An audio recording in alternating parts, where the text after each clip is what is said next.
The sea had been silent for years, until the day she bought its secret.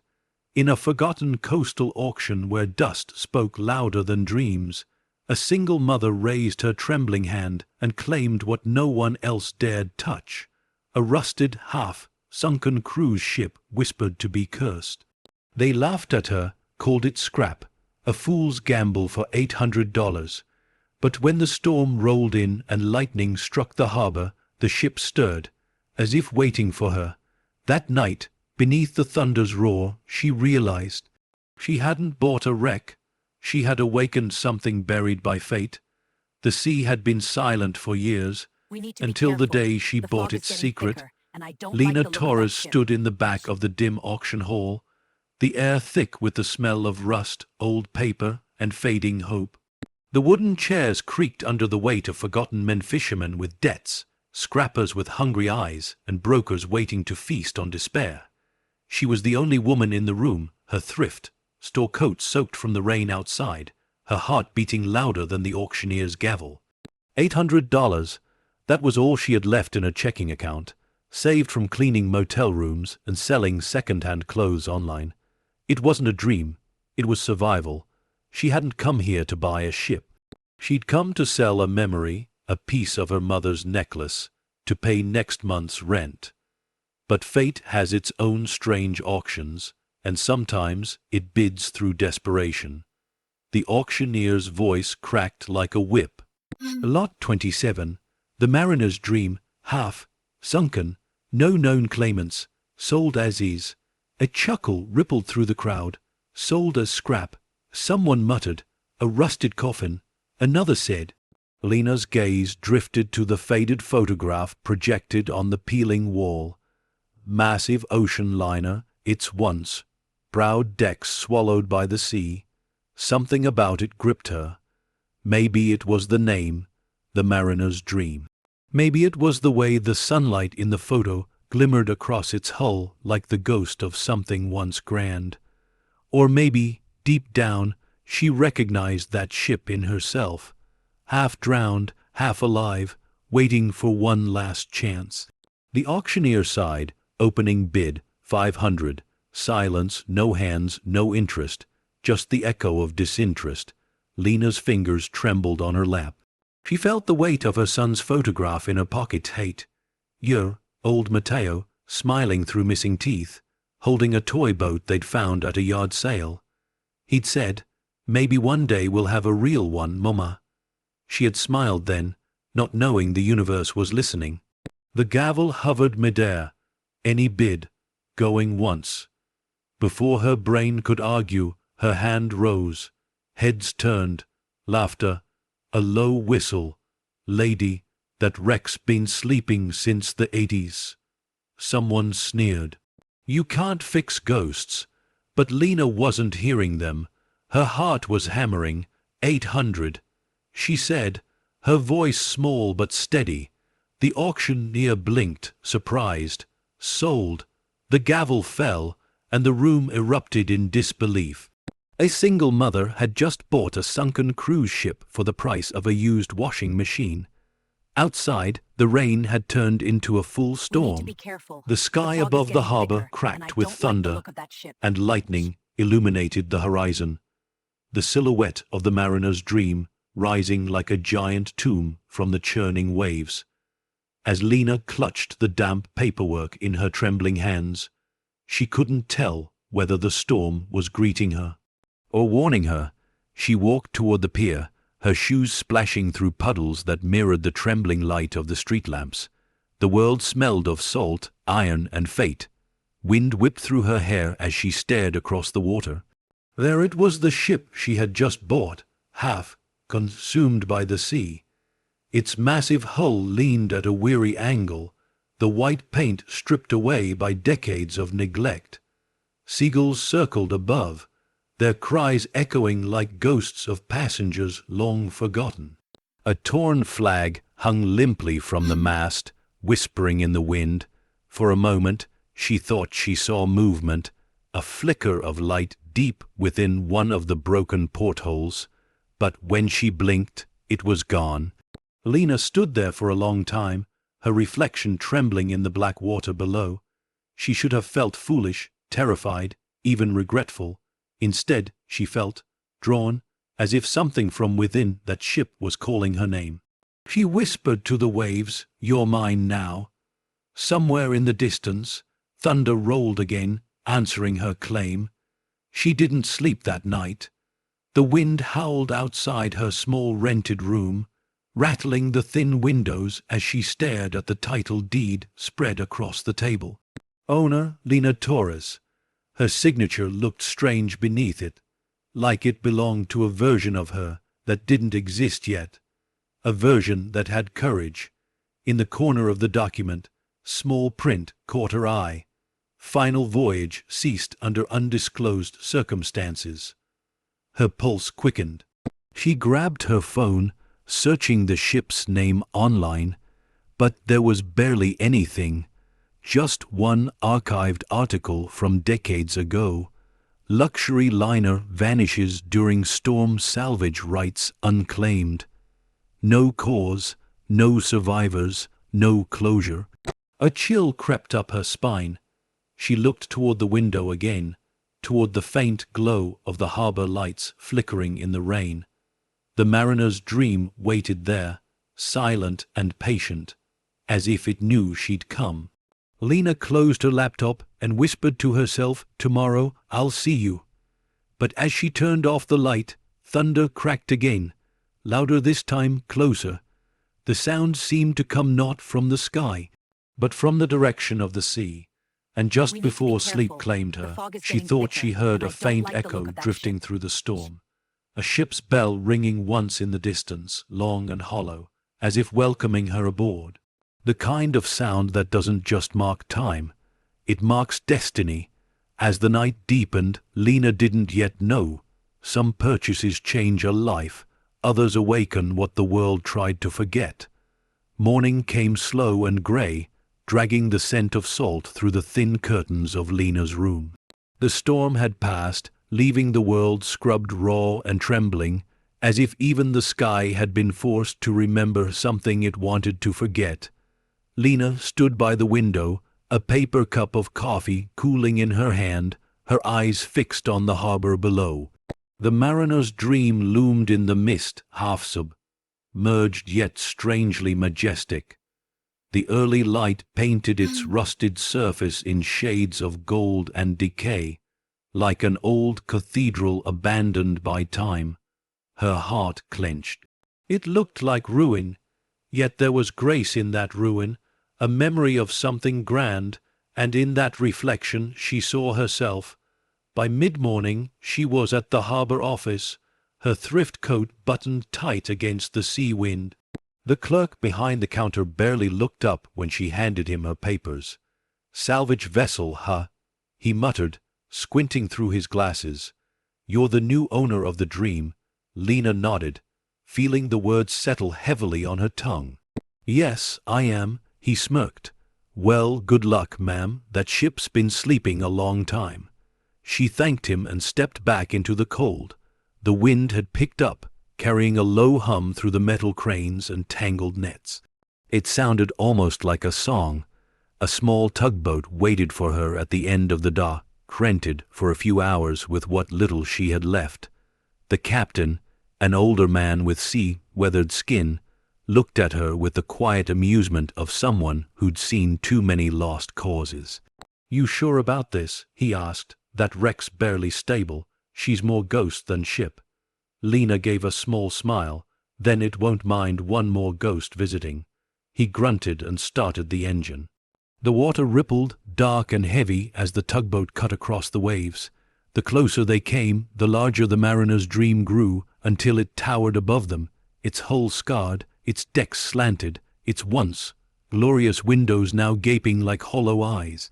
As they circled the ship, the captain shook his head. She was the pride of the Pacific, back in the day. Luxury cruises, royal clients, gala dinners. Then one night, a storm hit out of nowhere. No mayday, no survivors, just silence. He glanced at Lena. "You still want aboard?"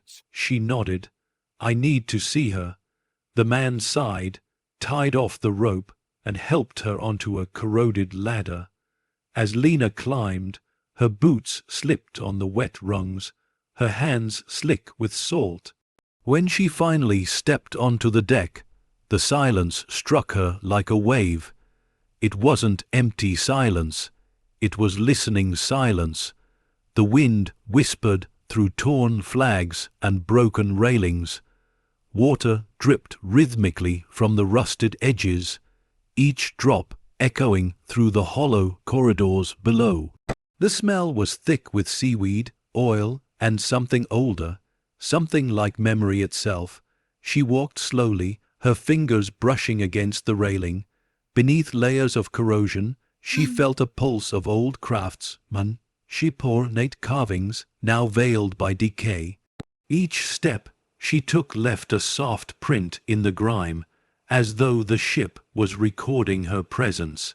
Inside the grand hall, light filtered through cracked glass ceilings. Dust particles floated in beams of sunlight, turning the ruined interior into a cathedral of ghosts. The chandelier, still hanging by a single chain, swayed with every breath of wind. Her footsteps echoed across the marble floor, where fragments of broken wine glasses glittered like lost stars. She whispered to the silence, "You were beautiful once." And for a fleeting second, she swore she heard music, the faint echo of violins, laughter, and dancing shoes. It faded almost instantly, but it left her heart racing. Near the reception desk, she found a metal plate corroded but legible. Voyage 117 Final Departure. Beneath it, a framed passenger list hung crooked, water, stained beyond reading, but one line caught her eyes. Someone had scratched through a name with a blade, deep enough to scar the wood beneath. Her breath hitched. Who had they tried to erase? A sudden crash startled her, a door swinging open in the corridor ahead. Wind or something else. She moved carefully, her phone flashlight cutting a pale beam through the dark. The walls were lined with faded portraits, men and women in evening gowns, frozen smiles staring at a world that no longer existed. In the captain's office, drawers were overturned, maps soaked and curling with mold. She knelt beside an old metal safe, its hinges crusted with rust. With effort, she pried it open. Inside lay a soaked leather-bound journal, its pages swollen with years of salt and time. The cover read, Captain H. Mallory. Her fingers trembled as she lifted it. Most pages were ruined, the ink blurred into ghostly swirls, but one entry remained partly legible. Cargo sealed under order, no inspection, coordinates classified, God forgive us all. Her pulse quickened. She turned the page, but it disintegrated in her hands. She backed away slowly, her mind spinning. Sealed cargo, no inspection, coordinates classified. What had this ship been carrying? The hull creaked, deep and low, like something alive, shifting in its sleep. She turned toward the sound. Through a shattered doorway, she saw a corridor descending into the lower decks, flooded halfway, dark as the bottom of the sea. Something moved beneath the water, just a ripple, faint and slow, but enough to make her step back. The air felt colder here, as though the ship was exhaling. She whispered, "I'll come back," as if asking permission. When she climbed back onto the tugboat, the captain eyed her face. "You saw something, didn't you?" Lena nodded slowly. "Not sure what, but it's not just a wreck." As they drifted back to the pier, she looked over her shoulder one last time. The mariner's dream stood silent against the fading light, the clouds parting above it like a curtain. The sun struck the highest mast, igniting it in gold. For a moment, it looked alive again, proud, regal, waiting. That night, back in her small apartment, Lena spread the captain's journal across her table, trying to piece together what little was left. She underlined one word again and again, sealed. Outside, thunder rolled once more. not in anger, but in warning. She turned off the lamp, and for a brief moment, the reflection in the window wasn't her own. A shadow behind her shoulder, the shape of a man in a captain's hat, gone when she spun around. Her voice trembled as she whispered to the empty room, "What did you hide down there?" And somewhere across the harbor, deep in the flooded decks of the mariner's dream, something answered with a soft metallic echo, a sound like a lock turning for the first time in decades. As the wind rose outside, Lena felt it, an invisible pull between her and the sea, the kind of pull that changes everything, the kind that never lets go. The morning after her first visit, the sea was calm, too calm, as if the storm had taken something with it and left a silence heavy enough to crush thought. The mariner's dream floated half, buried in that stillness, its broken decks gleaming faintly in the pale dawn light, a monument to secrets that refused to stay drowned. Lena stood at the edge of the pier with a rented rowboat tied loosely behind her. The paperwork clutched in her pocket felt like both victory and curse. Every logical thought told her to walk away, to sell the rights, to forget this ghost of steel and sorrow. But something stronger than reason anchored her there. The ship had called her once. It was calling again. The air tasted of brine and forgotten metal as she pushed off from the dock. Each pull of the oars echoed across the water, soft and hollow, like heartbeats against eternity. The ship grew larger with every stroke, its looming hull blotting out the horizon. The silence around it was wrong. No gulls, no hum of machinery, only the whisper of waves brushing the rusted steel. When she reached the ship's flank, she rested her hand on its side. The surface was cold, rough, alive with texture. She could feel time etched into it, the weight of storms, the echo of laughter long dissolved in salt. She climbed aboard through the same ladder as before, though this time the air felt heavier, as though the ship itself was aware of her return. The deck creaked softly beneath her boots. Seaweed clung to the railings like vines, reclaiming a forgotten grave. The sun broke through the fog for a moment, scattering beams across the deck. For a heartbeat, it was beautiful. The light caught the remnants of gilded railings and glass fixtures, turning decay into something almost sacred. She wandered deeper into the corridors, flashlight in hand, the beam cutting through floating dust. The silence pressed close, but it wasn't empty. It was watching. Down one passageway, the walls were lined with framed photographs, the glass fogged and fractured. Passengers smiling in evening attire, unaware their joy would end at sea. She brushed one clean with her sleeve. A family of 3 frozen mid-laughter. Something inside her tightened. She thought of Matteo. At the end of the corridor, she reached a sealed door she hadn't noticed before. The brass plate above it read ballroom. She hesitated, then pushed it open. The sight stole her breath. Even beneath ruin, the room was magnificent. Massive chandeliers hung fractured but intact, their crystals swaying gently in the breeze. The grand piano near the center was half collapsed. Its ivory keys yellowed, but when the wind moved, one key pressed down on its own, a single, ghostly note trembling through the emptiness. Lena stepped forward, her footsteps echoing off the marble floor. The sound was hauntingly familiar, like the ship itself sighing through memory. She imagined the place alive once, music swelling, champagne flowing, laughter weaving through the melody. The ghosts of that night still lingered, invisible but real in the air. She could almost hear the echo of a waltz. At the far side of the ballroom, a door led to the grand staircase descending toward the lower decks. Water glimmered at the bottom, reflecting what little light crept through the shattered skylight above.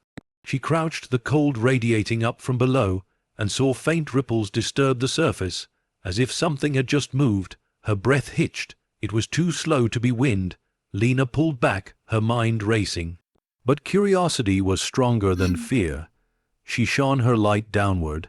The beam pierced the water, revealing shapes beneath, chairs, overturned tables, and something metallic glinting deep below.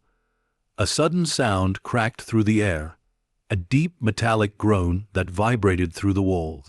The ship shifted slightly under her feet, and the chandelier above trembled. She froze, heart pounding. The air seemed to thicken, then silence again. Her flashlight flickered, then steadied. The beam fell across a sign near the staircase, "Crew access restricted."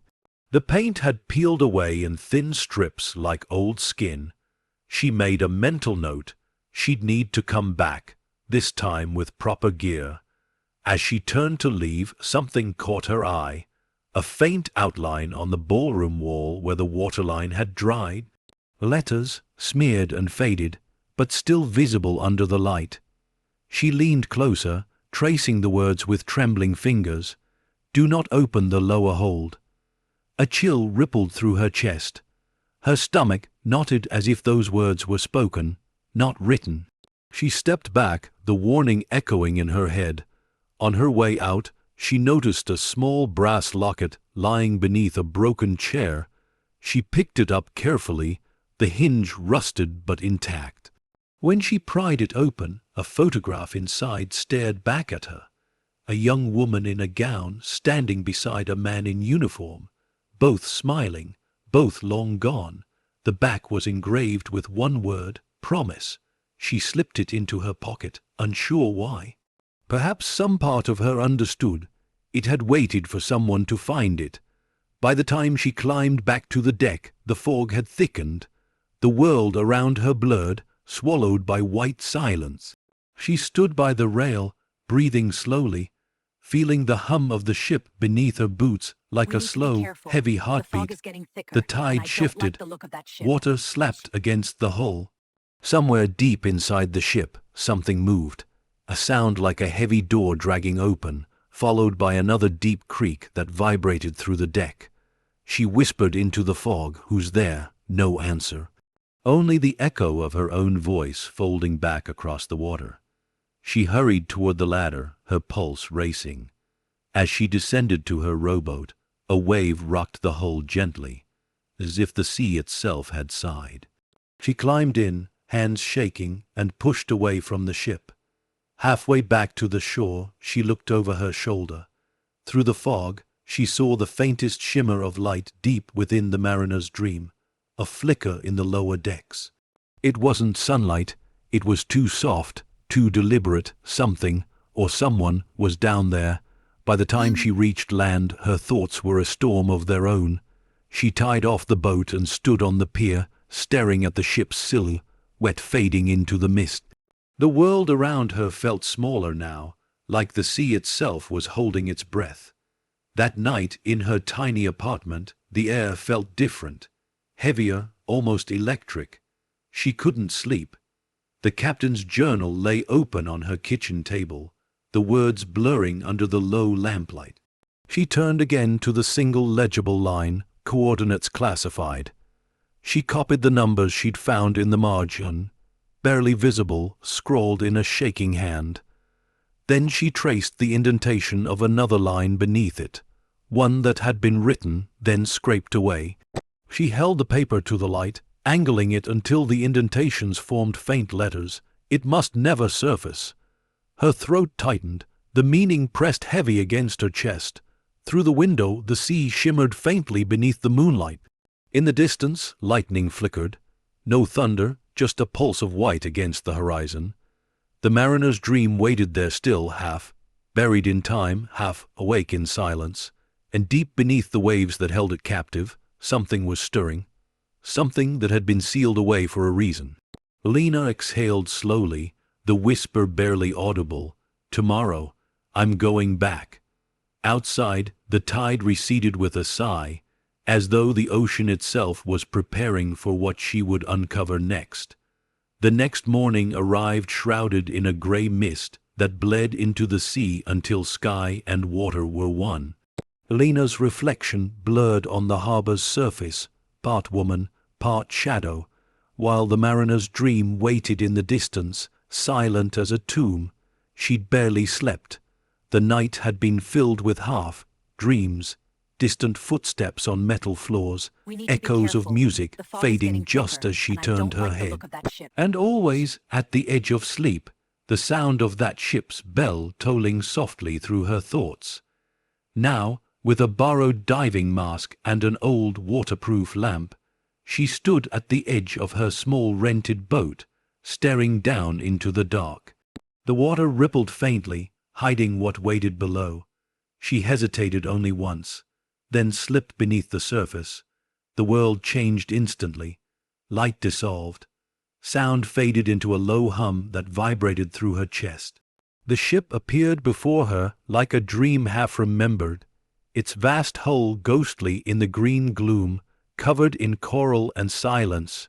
She descended slowly, the beam of her lamp slicing through clouds of silt. Schools of fish darted past her like whispers fleeing a secret. Every motion she made stirred memories older than she could imagine. The ship's name, Mariner's Dream, was still faintly visible across the bow, letters worn but proud. She reached out, brushing her gloved hand over the M, and felt an inexplicable ache, as though the metal itself still remembered pain. The closer she swam, the more she saw. Windows shattered, corridors filled with shadows that seemed to breathe. Through one broken doorway, she glimpsed a dining hall preserved in eerie stillness. Plates scattered, chairs overturned, chandeliers frozen midway. The ocean had claimed everything except the silence. She moved deeper, into a section where daylight couldn't follow.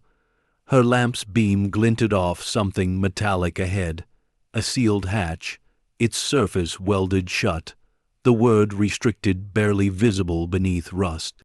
Her heart raced. This was it, the lower hold, the place the captain's journal had warned about. The welds were thick but old. She ran her hand along them, feeling where they'd been cut and rewelded, as if someone had opened this once, and then sealed it again in haste. Something about that realization chilled her more than the water. She tried the latch, it didn't move, of course it wouldn't, but as she pressed her ear to the metal, she heard it, a low hum. Not mechanical, not natural, rhythmic, almost like a heartbeat deep within the hull. Panic rose, sharp and primal. She kicked away from the hatch, her breath quickening, bubbles spiraling toward the surface like escaping ghosts. As she ascended, something caught her eye, movement at the edge of her vision. A shadow, humanoid in shape, drifting just beyond the light's reach. She froze. The shape didn't move closer or retreat. It simply hovered there as if watching. Her hand trembled around the flashlight. When she turned the beam toward it, the shape dissolved into a cloud of silt. Gone or never there. Her lungs burned. She pushed toward the surface, breaking through with a gasp that sliced the quiet morning air. The boat rocked beneath her as she climbed in, coughing, trembling. For a long moment she sat there, soaked and shivering, staring at the ship's dark reflection rippling across the water.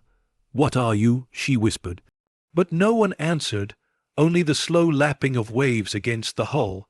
Hours later, back on land, she wrapped herself in a blanket and poured the water from her diving gear. The lamp flickered one last time before dying completely. Salt had eaten through the circuit. Her mind refused to rest. Every time she closed her eyes, she saw that welded hatch. She heard that hum and that shadow. She opened the captain's journal again, the brittle pages spreading like old wounds. This time she noticed something she hadn't before, a faint set of numbers at the bottom of the same page, 47 degrees 19N, 123 degrees 08W, coordinates. Her heart raced. She typed them into her phone.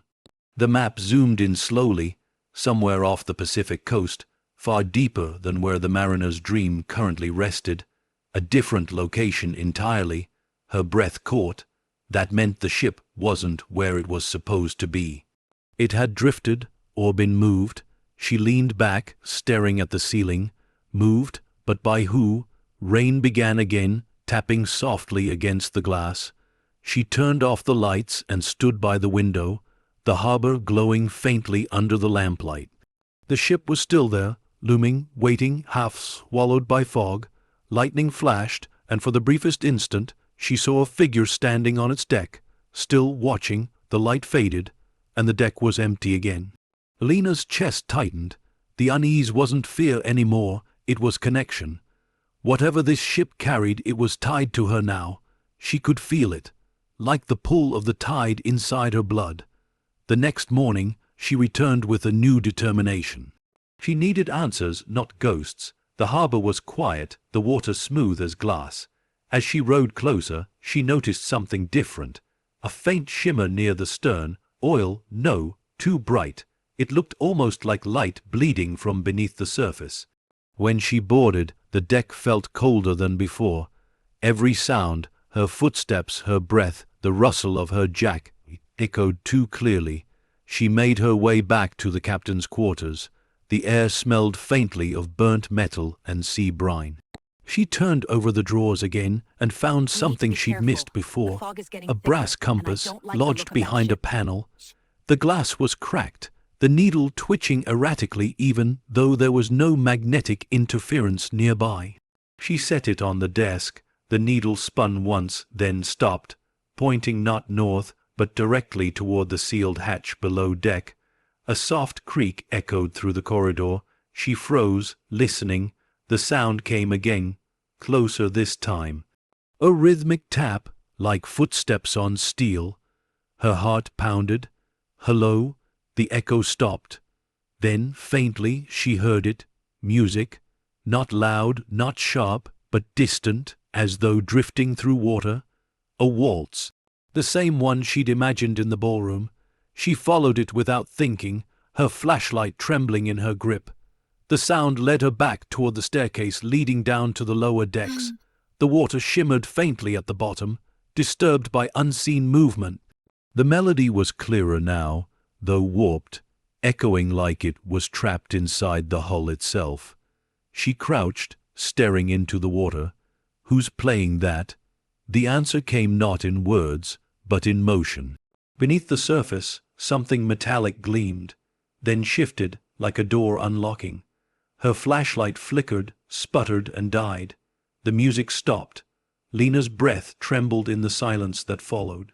Then, slowly, from the depths below, a faint current stirred the water's surface, as if something was rising.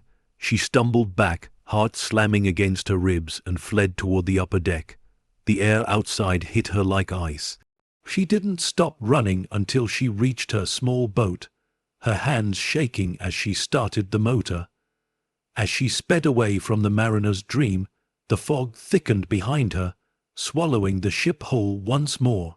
But just before the mist consumed it entirely, she saw it again, light, faint and pulsing, glowing from deep within the ship's belly. It wasn't reflection, it wasn't lightning, it was something alive. When she reached the shore, she collapsed against the dock, drenched in sweat and seawater. The world around her seemed smaller, colder. She stared at the horizon where the ship vanished, whispering to herself, "It's not just a wreck, it's a grave." And somewhere out at sea, beneath the endless grey waves, the mariner's dream groaned softly, like something ancient exhaling after too long a sleep. As night descended again, Lena knew one thing with quiet, heavy certainty. Whatever was buried beneath those decks had not finished its story. It had only begun to stir. After the storm of her last dive, Lena Torres could no longer look at the sea without feeling it look back. Every wave carried an echo. Every gust of wind whispered a memory that wasn't hers. The mariner's dream had started haunting her waking hours not as a curse, but as a calling. Days had passed since she last set foot on the ship, yet her dreams still took her there. She saw corridors lit by chandeliers that no longer existed, heard the faint hum of an orchestra tuning in the distance, smelled perfume mixing with salt and smoke. But beneath that elegance was always something darker, the echo of boots on metal floors, a hatch slamming shut, a voice murmuring, "Do not open the lower hold," and then silence. On the fourth morning, She met someone who would change everything. Lena was standing by the harbor, staring at the distant outline of the ship, when a voice broke the quiet behind her. "You're the one who bought it, aren't you?" She turned. A man stood by the crates, soaked in salt and light. Early 30s, hair damp, eyes the gray of weathered steel. He moved like someone who belonged to the sea, not above it. "Who's asking?" she replied cautiously. "Noah." He said simply, "I dive around these waters. You've been visiting that wreck." She nodded slowly. "You've been watching me." He smiled faintly. "No. The harbor talks. Nobody buys a graveyard like that unless they've got something to prove." Lena exhaled, glancing back at the water. "I didn't buy it to prove anything. I bought it because I couldn't walk away." Noah studied her for a long moment, then said quietly, "Then maybe you're the first person who should see what's really down there." That afternoon, the sky turned silver with low clouds as they prepared their gear. Noah's old dive van smelled of brine, coffee, and rusted air tanks. He moved efficiently, attaching lines, checking regulators. "You've been inside before?" Lena asked. He hesitated. "Not that deep. Nobody has, not since it sank. It's been sealed off in ways that don't make sense. Welded doors, empty logbooks. It's like someone wanted that ship forgotten, not salvaged." Lena frowned. "I've seen that. There's a hatch in the lower hold. It's welded shut." At that, Noah paused. "You saw the hatch?" She nodded. "Why, what is it?" He zipped up his wetsuit and looked at her, his voice low. "That hatch doesn't match the ship's blueprints. It shouldn't exist." The words hung between them like a warning neither wanted to hear. By sunset, they were back at the wreck. The sea was unnaturally calm, a glassy surface, reflecting the bruised purple of the sky. The mariners' dream towered above them, silent and patient. They slipped into the water together, bubbles rising like tiny stars. The descent was slow, deliberate, the only sound their breathing echoing through the masks. As the ship came into view, Lena felt that same pull, a strange mix of dread and belonging. Noah's flashlight cut across the hull, illuminating details she hadn't noticed before. Faint etchings along the metal, circular marks around the welded seams, almost ritualistic in pattern. "Those aren't just welds," Noah said through the comms. "They sealed it by hand." When they reached the ballroom level, they swam through corridors now filled with ghostly silence. The water carried fragments of life, a silver spoon drifting weightless, a strand of ribbon caught in a beam, the faint glint of a shattered champagne flute half, buried in silt. Lena's light swept over the grand piano again, the same one that had once echoed with music. A small fish darted through a hole in its side, vanishing like a memory. Then they saw it, a trail of damage leading deeper toward the lower decks. Broken pipes, torn panels. Something had forced its way down here once, not by storm, but by purpose. When they reached the welded hatch, Lena's heart started pounding. The metal shimmered under the beam, covered in coral and barnacles. Noah ran his gloved fingers along the edge. "These welds are decades old, but the pressure marks." He paused. "They were reinforced later. Someone came back here long after the sinking." "Reinforced?" Lena asked. He nodded. "To keep something in." The words hit harder than the cold. They hovered there in silence for a moment, suspended in the green darkness, staring at the sealed door. The ocean felt suddenly smaller, pressing in on all sides.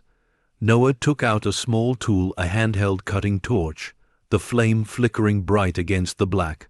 "We could test one edge, see how thick it is." Lena hesitated. The memory of the captain's words clawed at her. It must never surface.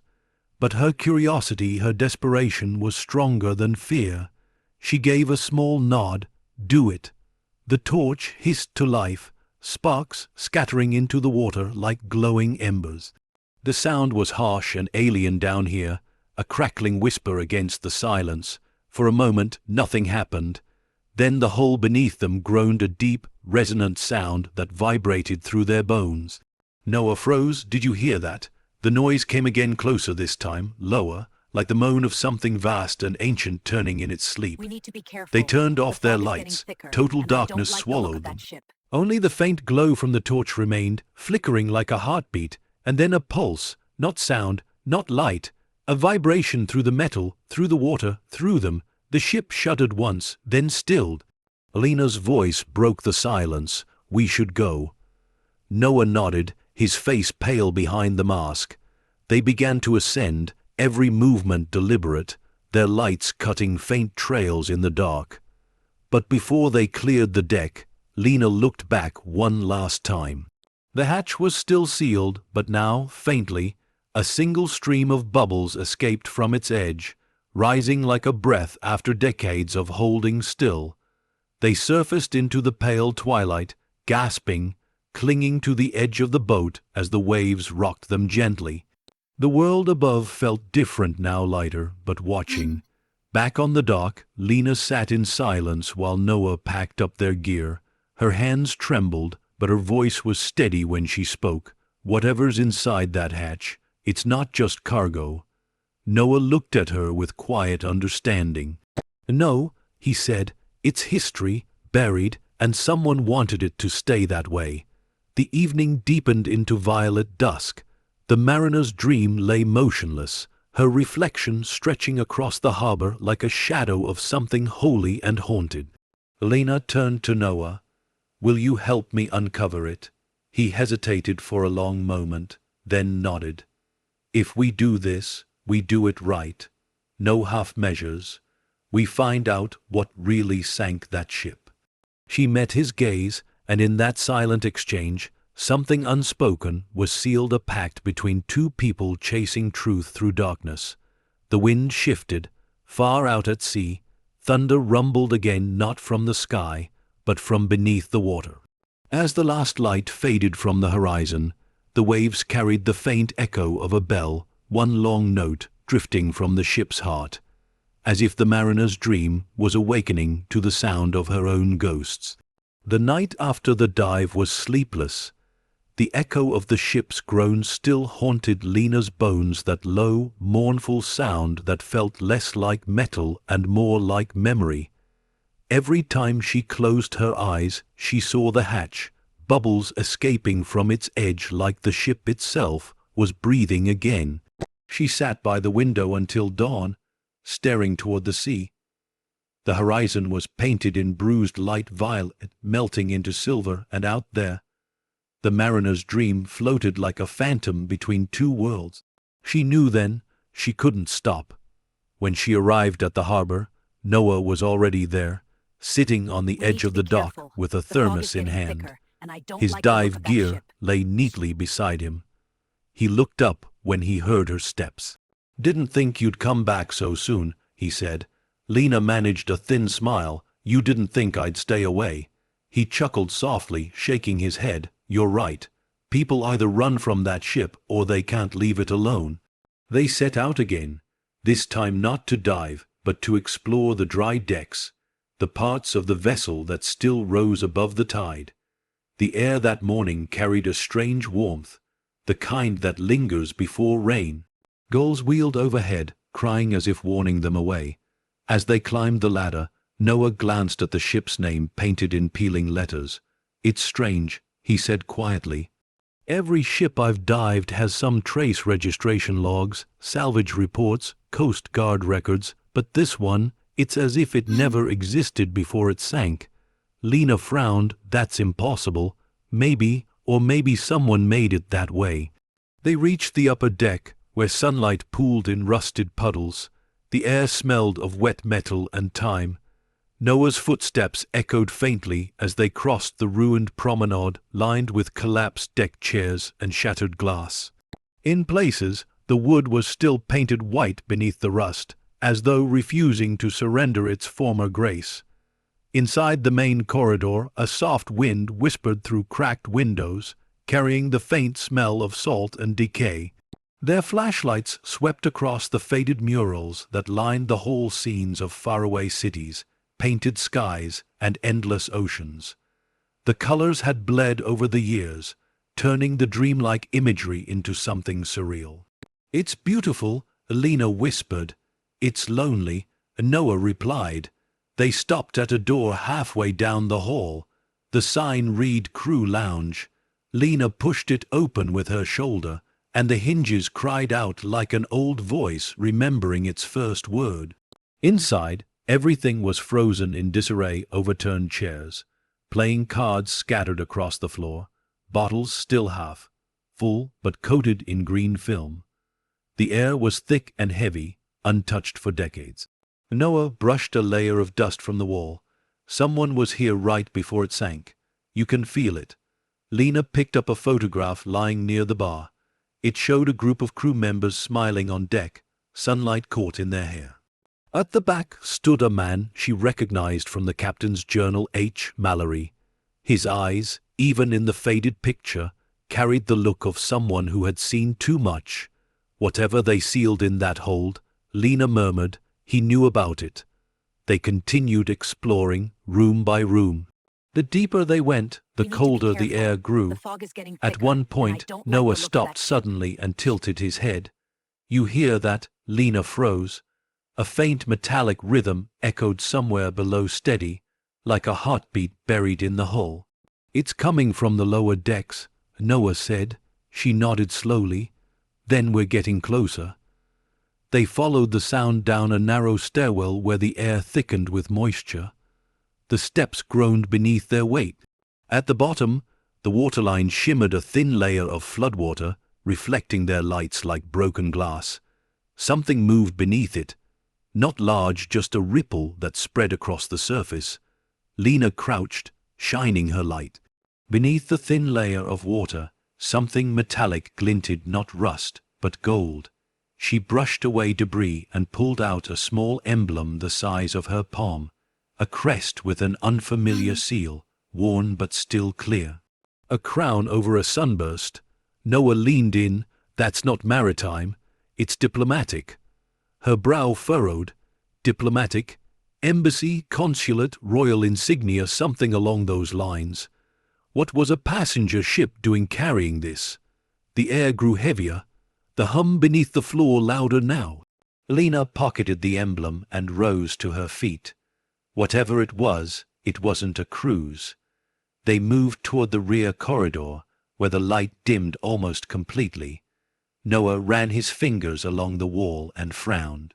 "This steel is newer, it doesn't match the rest of the ship." Before Lena could reply, a soft clang echoed from somewhere down the hall. She turned sharply. What was that? Noah raised his light. Nothing. Just empty corridor and the slow drip of water. But then they heard it again, a faint dragging sound, metal against metal, like something being pulled across the floor far below them. "Maybe the tide," Noah said, though his voice lacked conviction. They didn't linger. The sense of being watched was suffocating now, pressing against their skin like cold breath. As they ascended back toward the open air, Lena couldn't shake the feeling that the ship itself was alive, listening, shifting, remembering. On deck again, the wind had changed. Clouds gathered fast, swallowing the sun in a gray hush. Noah stared toward the horizon. "We need to bring equipment. Scanners, cutting tools, drones if we can get them. There's more down there than we can see." Lena nodded slowly. "And someone else might know about it." He turned to her. "What do you mean?" She took the small brass emblem from her pocket and handed it to him. "This was meant to stay hidden. If that's royal or diplomatic, someone will come looking." Noah studied it in silence. "Then we'd better find the truth before they do." We need to be careful. They The secured fog is their getting ropes thicker, and I climbed don't back like the to look the of that boat. ship. Rain began to fall in fine sheets, the sea turning the color of old steel. As they drifted away from the mariner's dream, lightning cracked behind them, briefly illuminating the ship's silhouette. For one haunting moment, Lena thought she saw figures standing along its rail, faint outlines, unmoving, watching their departure. She blinked, and they were gone. By the time they reached shore, the storm had broken fully. Waves lashed against the docks as the rain poured down in violent rhythm. Lena and Noah took shelter beneath the overhang of an abandoned warehouse. Noah handed her a towel, his expression unreadable. "You still think this is about money?" She shook her head slowly. "No, it's about why it was buried." Thunder rolled, and the entire horizon flashed white for an instant. In that light, the mariner's dream looked almost alive, its rusted frame gleaming like a sleeping giant waiting to rise. Lena stared out at it, whispering under her breath, "You're trying to tell me something, aren't you?" The sea answered with another crash of thunder. As the rain softened and dawn's pale glow broke over the harbor, the ship's bell tolled once clear and mournful. Lena turned toward the sound and knew, deep down, that the ghosts of the mariner's dream were not warning her away. They were guiding her deeper. Dawn arrived heavy and muted, the kind of morning that felt like the world was holding its breath. Mist hung over the harbor, blurring the lines between sea and sky, between memory and waking. The mariner's dream sat motionless beyond the fog patient, immense, almost watching. Lena stood by the water's edge with the brass emblem clutched in her hand. The metal was cold, slick with dew, its engraved crown and sunburst gleaming faintly under the grey light. She traced it with her thumb again and again, as though it might whisper the truth if she touched it long enough. Behind her, Noah loaded their tools into the small supply boat. Oxygen tanks, cutting torches, a waterproof case containing the new camera drone he'd borrowed from a friend in the salvage crew. His movements were deliberate, quiet, every sound swallowed by the fog. "You sure about this?" he asked finally. Lena nodded. "We've come too far to turn back now." He zipped up his wetsuit. "That hatch wasn't meant to be found. You felt it too, the way the air changes down there, like the whole ship knows what we're doing." She looked up, meeting his eyes. "Then we'll listen carefully this time, but we're opening it." The words felt heavier than she expected, like a vow.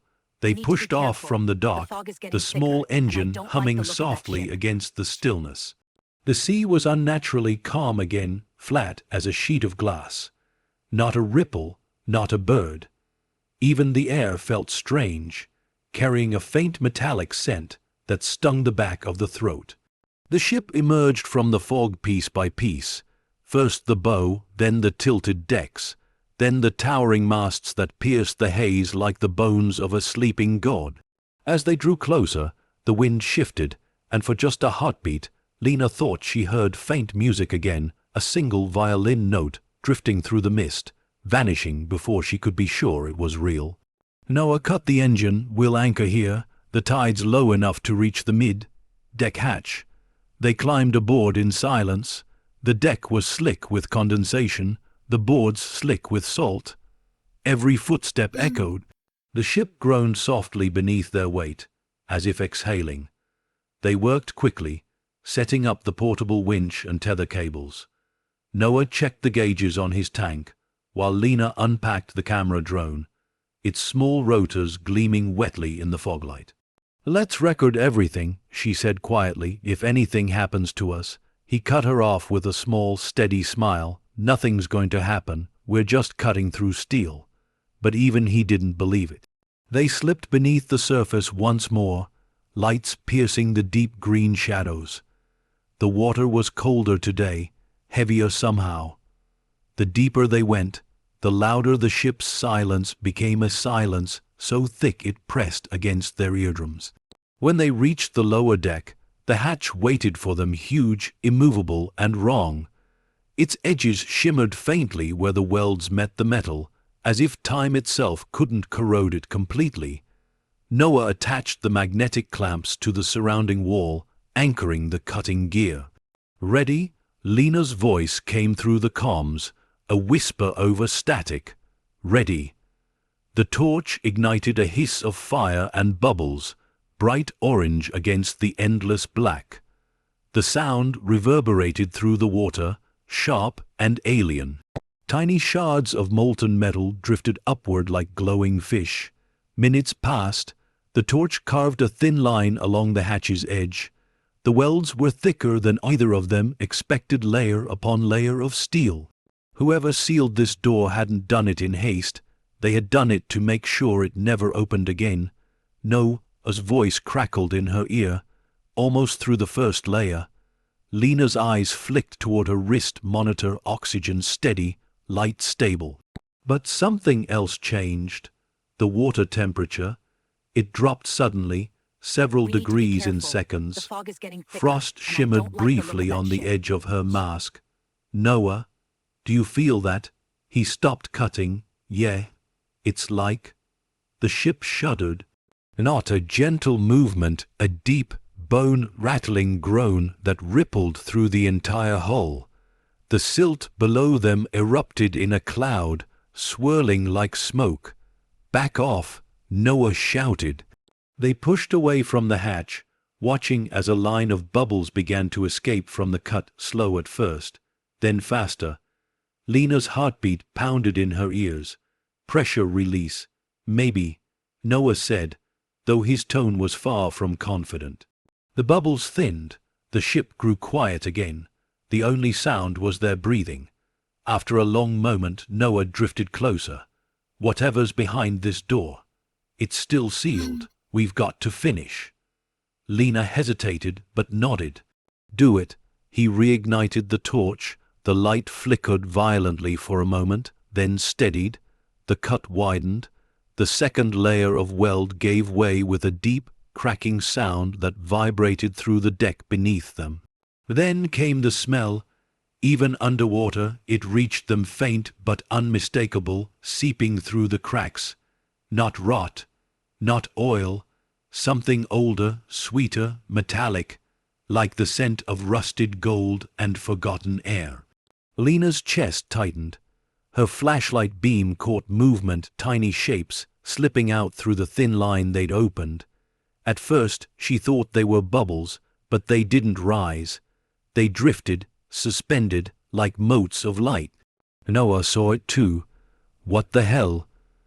The particles shimmered, glowing faintly as they moved. For a moment they formed patterns, swirling, almost deliberate before dissolving into the water. Is that phosphorescence? She asked, her voice trembling. Noah didn't answer. He was staring at his wrist display. Something's moving inside, large mass. The comms cut to static. Lena spun around, panic slicing through her. Noah, say that again. No response. Just the crackle of interference. Her flashlight flickered once, then steadied. The hatch loomed before her, a dark wound in the metal. A soft vibration pulsed through it, rhythmic, steady. Then, slowly, impossibly, the latch wheel turned on its own. Lena's breath caught. No, no, no, no. She kicked back hard, heart pounding as the ancient mechanism groaned to life. Sediment exploded around it as the wheel made one full turn, then stopped, and then silence again. Her comms crackled. Lena, surface. Now, Noah's voice was urgent, breathless. He was already ascending fast, a trail of bubbles behind him. She followed without thinking, lungs burning as they rose through layers of green and black. They broke through the surface into a storm that hadn't been there before, wind screaming, rain slashing sideways. The sky churned into chaos. The boat rocked violently as they pulled themselves aboard. Noah ripped off his mask, gasping, "Something's wrong with the ship." Lena looked back. Through the downpour she could barely see it, the mariner's dream, half, lost in fog and lightning, groaning as if waking from a century of sleep. A sound rose above the storm, deep, resonant, like the toll of a bell. But this wasn't the bell she'd heard before. This was deeper, older, a sound that came from the sea itself. The waves around the ship churned violently. Water surged from beneath its hull, carrying with it streaks of dark sediment and fragments of something metallic. Noah grabbed her arm. "We need to get out of here." Lena didn't move. Her eyes were fixed on the ship, on the place where the hatch lay far below. For a split second, through the haze and lightning, She saw it, a faint glow bleeding through the water from deep inside the hull, pulsing like a heartbeat. And she knew the hatch hadn't fully opened. It had answered. As the storm swallowed the harbor, the mariner's dream stood defiant against the fury, its rusted frame alive with whispers of the past. Lena clutched the emblem tighter, realizing that the door she'd opened was not into treasure, but into something the ocean itself had tried to bury. The storm raged long into the night, pounding the coast as if the sea itself was trying to reclaim what had been disturbed. Lena and Noah waited it out in silence inside the old boathouse, drenched to the bone, the sound of rain hammering the tin roof above them like 1,000 desperate knocks. Noah sat hunched over the drone footage on his laptop, his hands shaking as he scrolled frame by frame. Lena stood at the open doorway, watching the lightning flash over the water. Each strike illuminated the mariner's dream far out in the distance, rising, fading, rising again like a phantom ship trapped between storms and time. Finally, Noah spoke. His voice was low, rough. "You need to see this." She turned. On the screen, the drone's camera replayed the final seconds before the storm hit. The footage was distorted, filled with static, but something unmistakable shimmered within the lower decks. Movement. Not a shadow, not a trick of light, something shifting behind the hatch. A shape. It wasn't human. Lena leaned closer, her throat tightening. How long did it move like that? Only a few seconds, Noah said. Then the signal cut out, but the drone recorded this before we lost it. He pressed pause. The frame froze on a single glowing streak, thin, serpent-like, curling along the ceiling before vanishing into the darkness. "That's not a reflection," Lena whispered. "No," he exhaled, rubbing his forehead, "and it's not fish or current or mechanical debris. That hatch opened to something." Lightning flashed outside, followed by the deep growl of thunder. Lena sat down opposite him, her wet hair plastered to her cheeks. What if whatever's inside that ship wasn't meant to come out? Noah gave a grim laugh. "You think it's alive. I don't know," she said quietly. "But I know what it felt like. When the hatch turned, it didn't feel like pressure. It felt like will." He stared at her for a moment, then turned back to the screen. "Tomorrow we check it again, from a distance, no diving this time. But fate never waits for morning." Around midnight, the boathouse lights flickered, then went dark. The air changed, a faint hum, deep and low, vibrating through the floorboards. Outside, the wind howled louder, carrying with it the faint clang of metal from the direction of the harbor. Noah grabbed a flashlight. "Power's out." Lena nodded, already moving toward the door. "That sound, it's coming from the ship." The rain had slowed to a fine mist, but the sea was still restless, glimmering under the fractured moonlight. From the end of the dock, they could see it clearly, the mariner's dream, glowing faintly beneath the waves. Not bright, not blinding, just a pulse, slow and rhythmic, as though the ship itself had a heartbeat now. Noah swore under his breath. That wasn't there before. "It's coming from the hatch," Lena said, her voice trembling. They stood there for a long moment, transfixed by the eerie beauty of it, the rusted ship bathed in ghostlight, the water around it shifting in strange, circular patterns. Then a new sound rose from across the pier, mechanical, sharp. Noah spun around. "Did you hear that?" Headlights cut through the fog from the far end of the harbor. A black SUV rolled slowly toward them, tires hissing on the wet pavement. "Who the hell?" Noah began, but stopped when the vehicle halted. 3 men stepped out. All wore gray raincoats and black gloves. Their movements were precise, rehearsed. The tallest one raised a flashlight, its beam slicing through the mist and landing directly on Lena. "MS Torres," her heart jumped. "Who are you?" The man smiled. though there was no warmth in it. "We're with the Maritime Preservation Authority. We understand you've been conducting unauthorized salvage operations on restricted property." "Restricted," she repeated. "That ship was abandoned. I have the auction rights." The man nodded slowly. "The auction should never have included that vessel. There was a clerical oversight. We've been sent to correct it." Noah stepped forward. "Show us your credentials." The man's smile thinned. "Not necessary. You've interfered with something classified. We need you to cease all activity immediately." Lena's blood ran cold. "Classified? You mean the hatch?" she said quietly. The man's eyes flickered, just for a second. "That was enough." "You know what's inside it, don't you?" she pressed. "You knew it was there." He didn't answer. Instead, he signaled to the others. One moved back toward the SUV. The other two stepped closer. Noah stood his ground.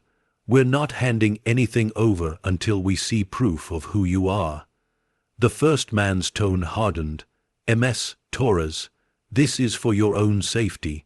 That ship is unstable. You've already triggered an internal containment breach." Containment. The word struck her like a blade.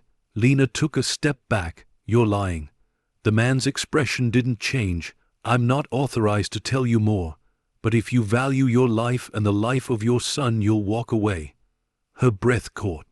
"My son," he didn't respond. He just turned and walked back toward the vehicle. The doors slammed, the engine roared, and within seconds, the SUV disappeared into the fog, leaving behind only the sound of the restless sea. Noah looked at her, pale. "They know who you are, and they know what's on that ship," she said. For a long moment they stood there in silence, the fog curling around them like smoke. Then Lena whispered, "We're not stopping. Not now." Noah hesitated, then nodded. "Then we need evidence, something solid. We go back tomorrow, but this time we take everything." Morning came washed in dull light and silence. The sea had calmed again, unnaturally so. They launched early, the drone recharged, their cameras ready. As they neared the ship, Lena noticed something chilling. New buoy markers floating around the mariner's dream. "They were here last night," she said. Noah's jaw tightened. "They're trying to claim the area." The drone lifted off the boat, its propellers slicing through the mist. The live feed flickered across Noah's tablet as the camera descended toward the ship's side. The hull was different now, streaked with new cracks, trails of silt drifting upward like smoke. Then the drone reached the lower decks. Lena leaned close to the screen, her pulse quickening. The hatch was wide open. Dark water bled from the edges, swirling outward in slow, deliberate patterns. From within, faint light glimmered, not electrical, not mechanical, something organic, breathing. And scattered across the seabed around it were dozens of long, sealed crates, half buried in sand, each stamped with the same emblem she'd found, the crown and sunburst. Her voice was barely a whisper. "It wasn't just one." Noah zoomed in. "There are hundreds." Before he could record further, the feed stuttered, static, distortion, a high-pitched hum. "What's happening?" Lena asked. Noah's eyes widened. "Something's jamming it." On the screen, for just an instant before the signal collapsed, they saw movement again, something massive unfurling within the ship's shadows, like a curtain of light and shape folding upon itself. Then the feed went black. The drone never resurfaced. Lena and Noah stared at the dark water, the silence between them stretching thin as wire. "What did we wake up?" she whispered. Noah's voice trembled. "Whatever it is, someone already knew it was there." She turned back toward the horizon, where the fog rolled thick and endless, and somewhere far beyond it, engines rumbled faint, approaching. As dusk bled across the harbor, Lena realized the truth. She hadn't found the ship by accident. The mariner's dream had been waiting not to be discovered, but to be remembered. The morning after the drone vanished, the world around the harbor felt different, charged, as if every grain of salt in the air carried static. The fog had finally lifted, but the silence it left behind was heavier than the storm itself. Lena Torres stood at the water's edge, staring at the mariner's dream in the distance, its rusted silhouette wet, glinting beneath the pale sun like a wound catching light. Noah arrived without a word. His eyes were tired, his clothes still damp from the previous night. He set down a folder on the hood of the car, old, warped, the edges eaten by mold. "I found this," he said, "at the Maritime Records office." Lena frowned. "They let you in?" He gave a bitter laugh. "They didn't know what I was looking for." She opened the folder carefully. Inside were scanned manifests, faded typewritten pages, and a passenger list with half the names redacted. The final page bore a stamp, "Mariner's Dream Diplomatic Transport Classified Voyage." Her breath caught. Diplomatic transport, but it was registered as a luxury liner. Noah nodded grimly. "That's the cover. Look right here." He pointed to a column of numbers and dates, handwritten notes at the margins. They were carrying sealed cargo, declared as cultural preservation crates. No description, no declared nation of origin. Lena flipped another page. There, near the bottom, the same emblem she'd found underwater gleamed faintly through a faded ink stamp, the crown and sunburst. "It's the same symbol," she whispered, "on the locket, on the crates. It's all connected." Noah leaned against the car, folding his arms. Whatever was in those boxes wasn't treasure. It was history smuggled, hidden, maybe even stolen, and someone didn't want it found. The wind picked up, carrying the sound of gulls and distant thunder. Lena's fingers tightened on the paper. "Then we find one of those crates. We prove what was really inside that ship." They launched before noon. The sky was clear now, unnervingly so.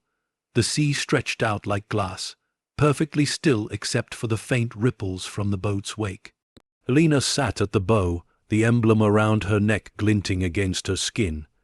Noah handled the instruments, the faint hum of the sonar pulsing through the cabin. "Depth markers are reading shallow," he said.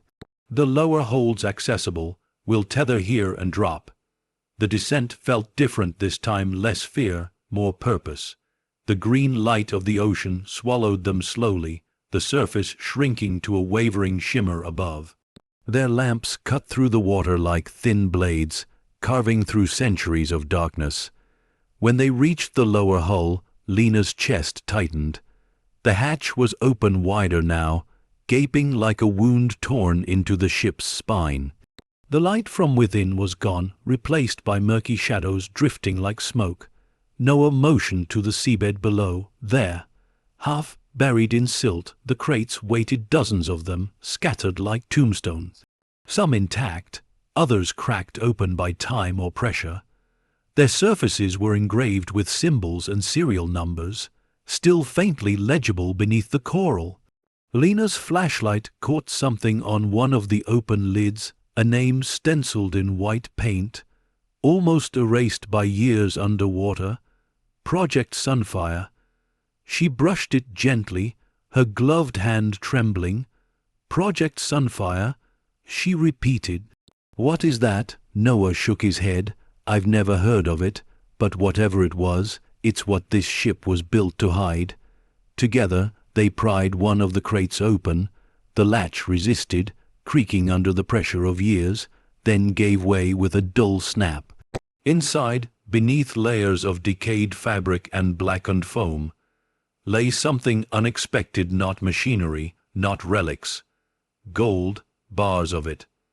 Dozens, perfectly stacked, stamped with seals of a defunct nation that no longer existed on any modern map. The symbol was the same as the emblem she wore, a crown above a rising sun. For a moment, neither of them spoke. The only sound was their own breath echoing through the masks. Lena reached out, her hand hovering above the gleaming metal. "Oh my God!" Noah exhaled, awe and fear tangled in his voice. "There's millions here, maybe hundreds of millions." She stared at the bars, her heart racing. All this time, they said it was a wreck, a ghost ship. It was never about the ship, Noah said softly. It was about what it carried. They lifted one bar each, turning them toward the light. Despite decades underwater, the gold looked untouched, perfect, gleaming, eternal. But beneath the wonder, a chill crept through Lena's veins. Something about it felt wrong. Her flashlight swept across the rest of the hold, more crates, endless rows of them. Some bore the same royal insignia. Others had numbers scratched into the lids, dates, and fragments of foreign script. And in the far corner, a single crate was different. Smaller, sealed tighter, marked with red paint that had survived the years. Lena drifted toward it. "Noah, look at this one." He followed, his light steady on her shoulder. "It's the same design, but why the markings?" She tilted her head, reading the faint letters along the side. The words were in a language she didn't recognize, but one phrase stood out, scrawled in English beneath it: "To be delivered upon safe harbor." Her pulse quickened. Safe harbor? Suddenly Noah's calm crackled. Static, then a voice, faint, distorted but human. "Ina, you need to leave the site." Now they froze. Lena looked around sharply. "Who is that?" The voice broke through again, clearer this time. "This is Maritime Division Control. You are trespassing in an active investigation zone. Vacate immediately." Noah's eyes widened. "They're here." She turned upward, flashlight slicing through the murk, and saw them. Dark silhouettes descending from above, 4, maybe 5 divers in gray suits with high-powered lamps and military-grade tanks. Her heart pounded. "They followed us." Noah's voice trembled. "They're not here to talk." One of the divers raised a light directly toward them, signaling. The glare blinded her for a second. Then, through the water, she saw one of them aim not a camera, but a device. A sharp pulse hit the water, sending a shockwave through the current. Lena was thrown back, her mask cracking against her regulator. The crate's lid slammed shut beside her, a cloud of silt exploding upward. "Lena," Noah's voice echoed through the comms, panicked. "Get to the surface." Her vision blurred as she kicked upward, lungs burning, ears ringing from the pulse. Behind her, beams of light danced through the chaos, divers moving fast, methodical, retrieving the gold bars one by one. She broke through the surface, gasping for air, rain pelting her face, though the sky was clear a moment ago. The small boat rocked violently as Noah surfaced beside her. "They're taking everything," he shouted, dragging himself aboard. They knew exactly where it was. Lena coughed, pulling herself onto the deck. Her eyes darted toward the ship, the mariner's dream looming in the distance, eerily still, as if complicit in the theft. "Then we take proof," she said through clenched teeth. "They can steal the gold, but not the truth." She grabbed the waterproof camera from Noah's belt, its light still blinking red. The last image it captured before the pulse hit burned in her mind, the sealed crate with the red markings, the one labeled Safe Harbor. Whatever was inside that one hadn't been touched. She looked toward the horizon where the government diver's vessel cut through the water, dark and silent. Noah steadied the throttle. "Where to?" Her eyes hardened. "Back to the wreck. We're not done." As the sky darkened and the waves rose again, Lena gripped the camera tight against her chest. For the first time since she bought that doomed ship, she understood what fate had sold her: not a wreck, not treasure, but a secret worth killing for. The sky had turned to iron by the time Lena and Noah reached the ship again. The sea hissed around the mariner's dream like breath, drawn through teeth, restless, warning. They tied the small boat to a corroded cleat, the ropes groaning against the pull of the current. The diver's vessel was gone, but the scars of their intrusion remained: churned water, broken silt, and the faint shimmer of displaced sand swirling like smoke in the deep. Lena stood on the deck, soaked, her heart still hammering from the confrontation. The waterproof camera was clutched tightly in her hand, its blinking red light the only spark in the grey world around her. Noah checked the sonar again. Their boat's moving south. He said quietly, "They've got the cargo." She didn't look at him, not all of it. He frowned. "You're thinking about that red, marked crate." She nodded. They didn't touch it. It wasn't gold like the others, it meant something else. Safe harbor. That's not a code name, that's a message. Noah sighed, rubbing a hand over his face. "Lena, if we go back down there again after what just happened, I'm not leaving it," she said, voice steady, eyes fierce. "We came this far to find the truth. I'm not letting them erase it." Noah met her gaze, then exhaled in defeat. "All right, one last dive." They suited up quickly, the ritual familiar now, tanks hissing, straps tightening, the weight of the ocean already pressing against their minds. When they slipped beneath the surface, the world above vanished instantly. The water was colder this time, darker, and the currents had changed direction, swirling unpredictably as if stirred by an unseen hand. The ship appeared below, its shadow stretching vast across the seafloor. The divers' lights were gone, leaving the wreck once again in eerie stillness. Lena's lamp cut through the murk as they descended into the cargo hold. The crates that remained were scattered in chaos, lids ripped open, gold bars floating in silt like ghosts of wealth undone. But the small red, marked crate was still there, untouched, half buried beneath debris. She motioned to Noah. Together they cleared the sediment away. The crate was solid, reinforced with thick steel bands rather than wood. Across its top, the faded words "Safe Harbor Priority" were still visible through the grime. Noah tested the latch. Locked. Lena pointed to a narrow seam along the hinge. "We can cut through here, carefully." The torch hissed to life, its flame flickering bright orange against the black water. Bubbles rose in slow spirals as Noah worked the edge, sparks scattering into the depths. After several tense minutes, the lock gave way with a sharp metallic crack. The lid lifted.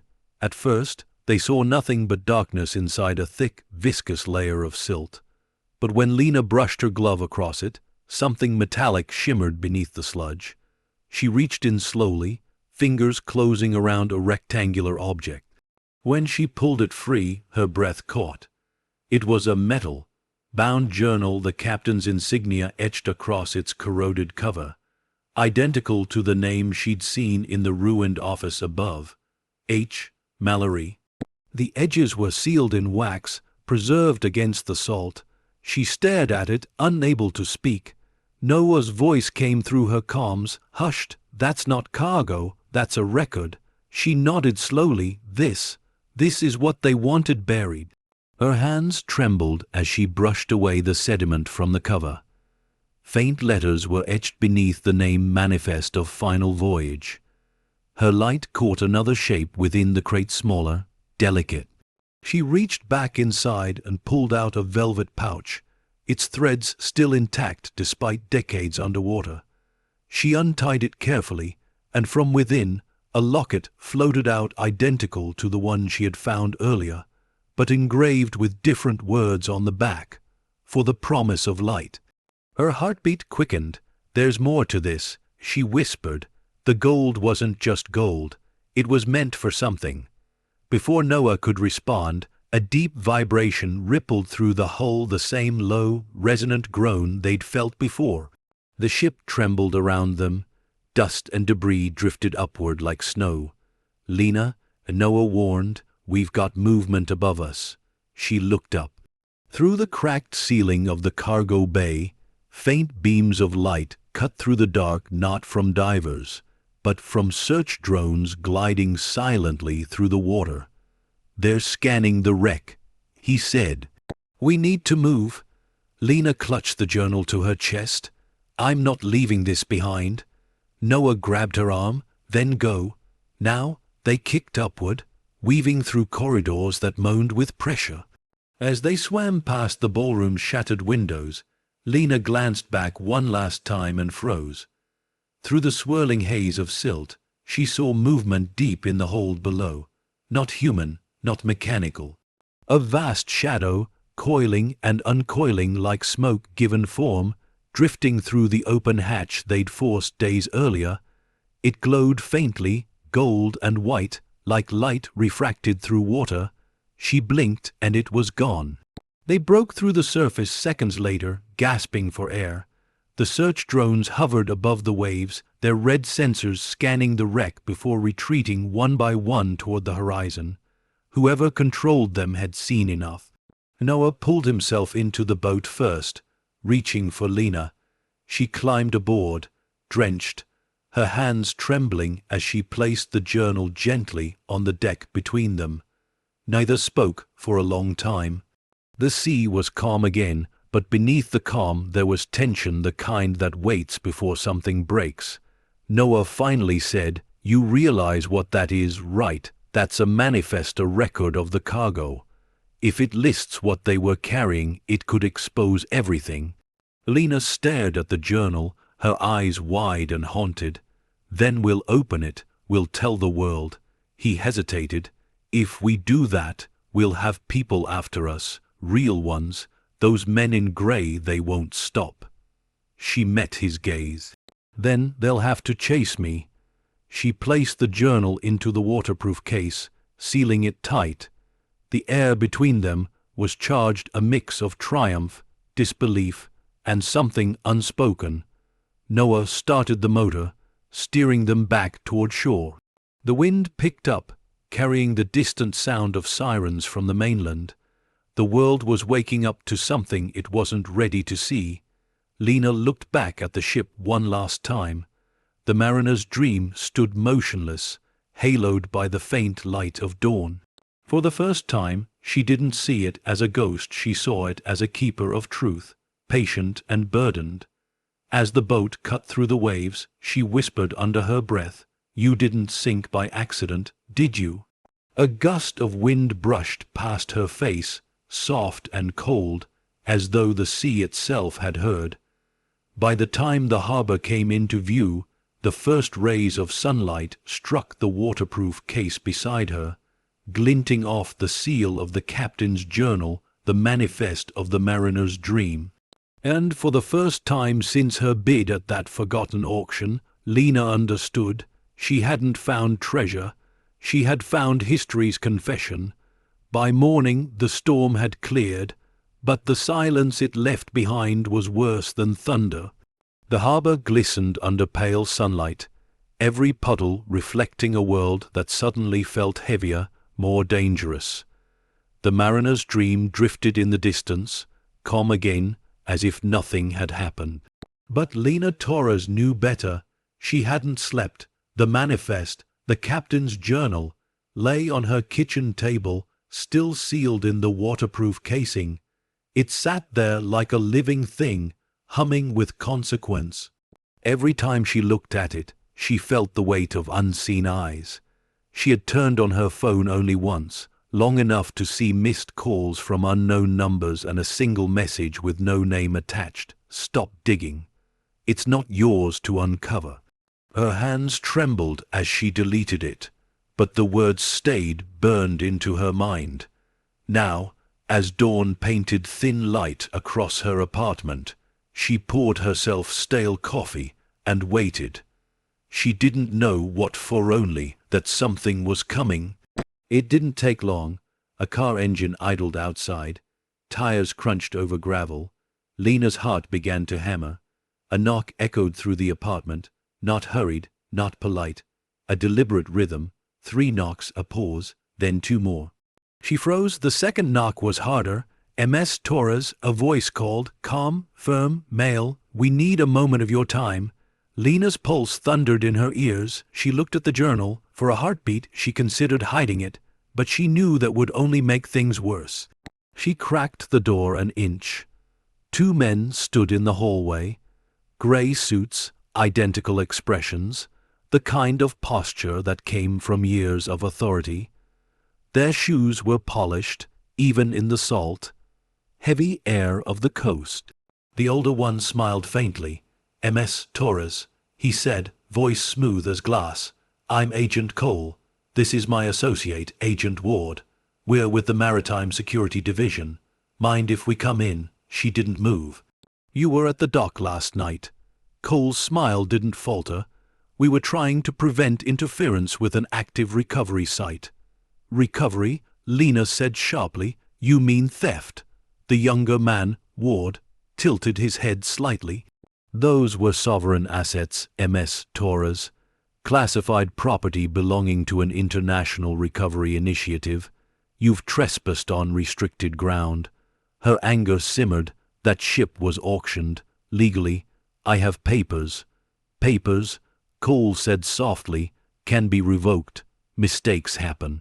He stepped past her before she could stop him, his gaze sweeping the room. His eyes landed on the journal. The faintest flicker of recognition crossed his face. "What's that?" he asked. "Proof," Lena said. Ward's tone sharpened. "Of what?" She met his eyes. "Of everything you're trying to hide." The room fell still. The only sound was the clock ticking on the wall. Cole sighed, as though he were tired of a long game. "Ms. Torres, listen carefully. The mariner's dream was carrying diplomatic cargo from a defunct state. What you found is not treasure, it's evidence of a classified operation that never concluded. You are now in possession of material that falls under international protection." Lena crossed her arms. "You mean the gold?" Ward shook his head. "Not the gold." Her stomach dropped. Cole took a slow step closer. "You've seen more than you understand, and people who misunderstand tend to disappear into the noise of bureaucracy." Lena's breath caught. "Are you threatening me? Advising you?"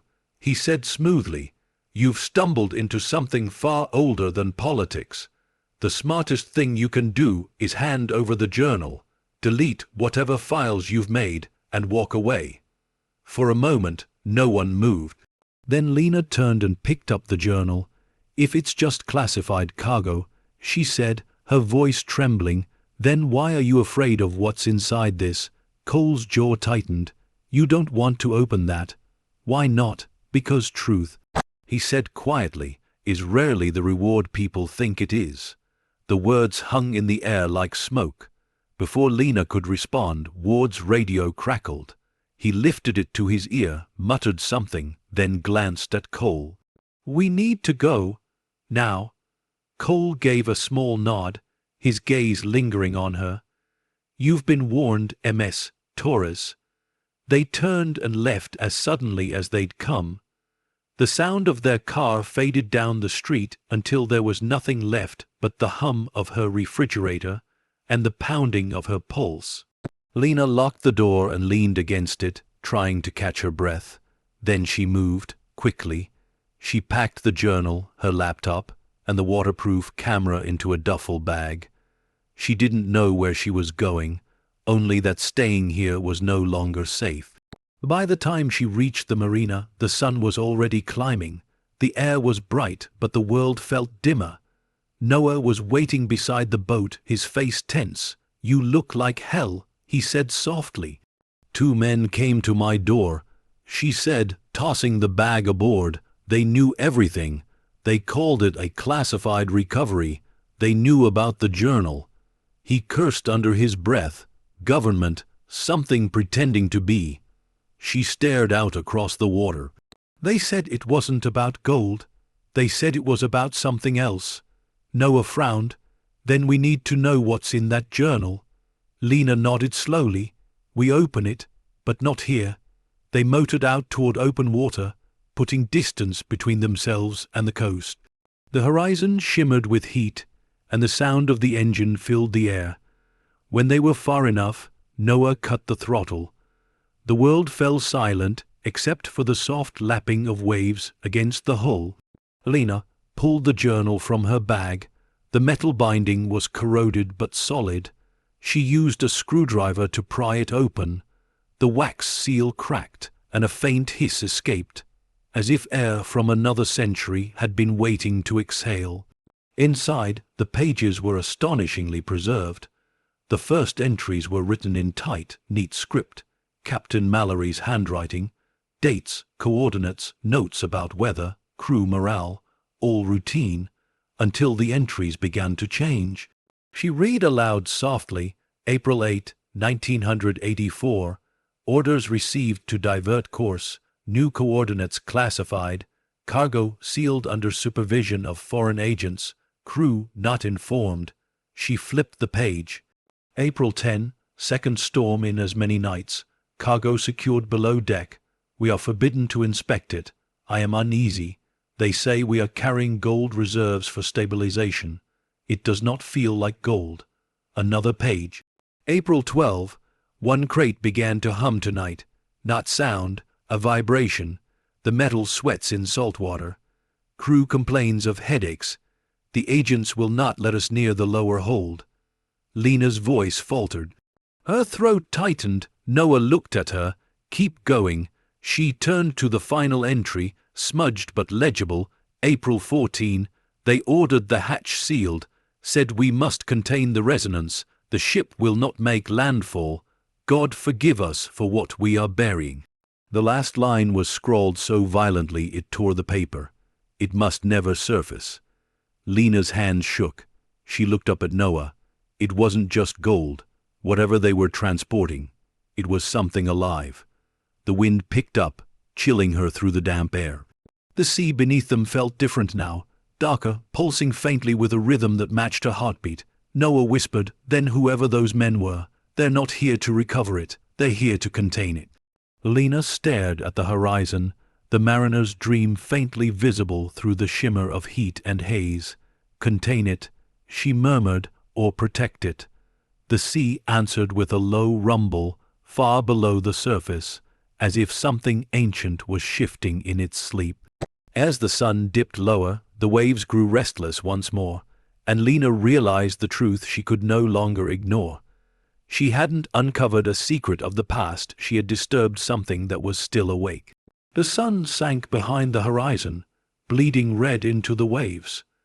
The sea looked peaceful again, but Lena could feel the undercurrent, that slow, heavy pulse deep beneath the surface, like something remembering its name. The captain's final words still echoed in her mind. It must never surface. She and Noah sat in silence as their small boat drifted, the journal open between them. The air was cooling fast, salt sticking to their skin. The last page fluttered in the wind, heavy with meaning neither dared to say aloud. Noah finally broke the quiet. If that's true, if what he wrote is real, then this isn't about gold at all. Lena nodded slowly, eyes distant. Whatever that cargo was, it wasn't meant to be seen, maybe not even meant to exist. The hum beneath the hull deepened, subtle but present, not sound, but a vibration, as if the water itself was breathing. She leaned over the side, staring into the darkness. The reflection that stared back wasn't quite her own. She looked up sharply, scanning the horizon. Something moved in the fog. Noah. He followed her gaze. At first, there was nothing, just haze and distance. Then a light flickered, one, then another. Two beams cutting through the mist, approaching slow and steady. Another boat. Noah muttered, no running lights. They're coming straight for us. Lena's heartbeat climbed. They found us. He grabbed the throttle, but before he could start the engine, a spotlight swept across the water, blinding them. A voice boomed through a megaphone. Cut your engine, hands visible. You're in restricted waters. Noah cursed under his breath. They don't waste time. Two gray vessels emerged from the fog, sleek, angular, too quiet for Coast Guard. Men in dark uniforms stood at the rails, helmets glinting under the light. One raised a hand. Miss Torres, the amplified voice said, calm and clinical, you have something that belongs to the state. Lena's voice trembled but didn't falter. You mean the truth. The pause on the other end was long enough to sound dangerous. You don't understand what you've taken. Noah stepped forward, then explain it. The voice ignored him. Hand over the journal and we'll ensure your safety. Lena laughed softly, a sharp sound in the still air. That's what people say before they make you disappear. Don't make this difficult, the man said. Noah started the engine. The roar shattered the silence. Hold on, the boat leapt forward. The men on the gray vessel shouted, the spotlights jerking wildly. Within seconds, their engines roared to life behind them. The chase tore across the water, engines screaming, waves splitting under the hulls. The night exploded with motion, the slap of water, the wind howling in their ears, the metallic taste of adrenaline. Faster, Lena yelled. I'm trying. Noah's knuckles were white on the throttle. They've got bigger engines. The grey boats gained fast, their lights cutting across the sea like knives. A loud pop cracked through the air, not thunder. Gunfire! Lena ducked instinctively as a bullet splintered the railing beside her. They're shooting at us. They're not trying to stop us, Noah said through clenched teeth. They're trying to sink us. He cut sharply to the left, the boat veering so hard the spray blinded them both. The grey vessels overshot for a moment, then circled back. Lena gripped the waterproof case, pressing it to her chest. If they get this, everything's gone, everything. Noah's eyes flicked toward the horizon. Hold on, I've got an idea. He turned the boat toward the silhouette of the mariner's dream, still half-submerged in the mist. What are you doing? She shouted. They won't follow us inside. You don't know that. He didn't answer. The wreck grew larger, looming like a mountain of rust and ghostlight. As they approached, Noah aimed the bow toward the collapsed hull, steering into a narrow gap between two jagged beams. The metal screamed as it scraped their sides, but they made it through. The grey vessels slowed at the edge of the wreck. Their spotlights swept the decks but didn't enter. After a few seconds, the engines powered down, the fog swallowed them again. Lena exhaled, trembling. They stopped. Yeah, Noah said quietly, because they're afraid of this place. They killed the engine and drifted beneath the shadow of the ship. The water here was darker, thicker, alive with quiet sound. The hull above them groaned like an old lung. Lena looked up. They knew what the captain meant by containment. They're guarding something down there. Noah nodded grimly, and we just ran into the one place they refused to follow. Lightning flared in the distance, illuminating the mariner's dream like a corpse resurrected. The storm wasn't gone, it had been waiting. Rain began to fall in heavy sheets, tapping against the deck like fingers. The air around them vibrated again, the same low hum that had haunted the captain's journal. Noah reached for the throttle. We should leave before this storm hits, the hum deepened. The sea erupted. A column of bubbles burst from beneath the wreck, the water surging outward like a heartbeat unleashed. Their boat rocked violently. Lena screamed, clutching the edge as the light below flared golden, bright enough to cut through the rain. Something was moving beneath the ship, vast, shapeless, glowing from within like molten metal. It wasn't a creature, not exactly. It was energy pulsing, coiling, radiant, as if the sea itself had swallowed light and was learning how to breathe it. Noah shouted over the chaos. Lena, what is that? She stared into the depths, eyes wide with terror and wonder. The cargo, it's waking up. The light flared brighter, searing through the storm. For one blinding instant, the mariner's dream looked alive again, its decks illuminated, its windows aglow, its name blazing gold against the black. Then, as suddenly as it began, the glow vanished. The water fell still, the storm cut off mid-roar, leaving only the sound of their breathing. The air was heavy with static. Lena looked at Noah, voice trembling. Did you see that? He nodded, speechless. The journal on her lap was vibrating faintly, the pages fluttering though there was no wind. The ink bled outward, forming a shape, the same crown and sunburst symbol stamped on the gold bars. And beneath it, in the captain's fading handwriting, new words appeared as if written by invisible hands. Safe harbor breached. Lena's breath caught. It's not over, she whispered. Noah's eyes darted toward the horizon. It's just beginning. As the rain began again, the grey ships turned back toward the harbor, their lights cutting through the fog. The hunters had seen the glow too, and now they would stop at nothing to silence it. But out there in the wreck, beneath the restless waves, something ancient stirred, patient, powerful, and ready to rise. The storm had burned itself out by dawn, leaving behind an ocean the color of bruised steel. Smoke still curled from the wreck of the mariner's dream, thin grey threads rising toward a pale, hollow sky. The deck was scorched in places, blackened by fire that hadn't come from lightning. Lena stood among the ashes, soaked to the skin, breathing in the acrid scent of burned metal and salt. The ship was wounded now, not just old, but violated. Someone had tried to destroy what they couldn't control. Noah climbed up beside her, dragging the soaked remains of a burnt tarp off one of the railings. His face was streaked with soot, his voice rough from smoke and exhaustion. "They set it on fire," he said flatly. "After we escaped last night, someone came back. They wanted it gone for good." Lena crouched near a melted fragment of metal, running her fingers over its warped surface. "They didn't want to erase the ship," she murmured. "They wanted to erase what it held." Noah looked around the gutted deck. They almost succeeded. The wreck groaned faintly beneath them, its voice hollow and ancient. Water lapped through cracks in the hull, whispering like something alive. For a long moment neither of them spoke.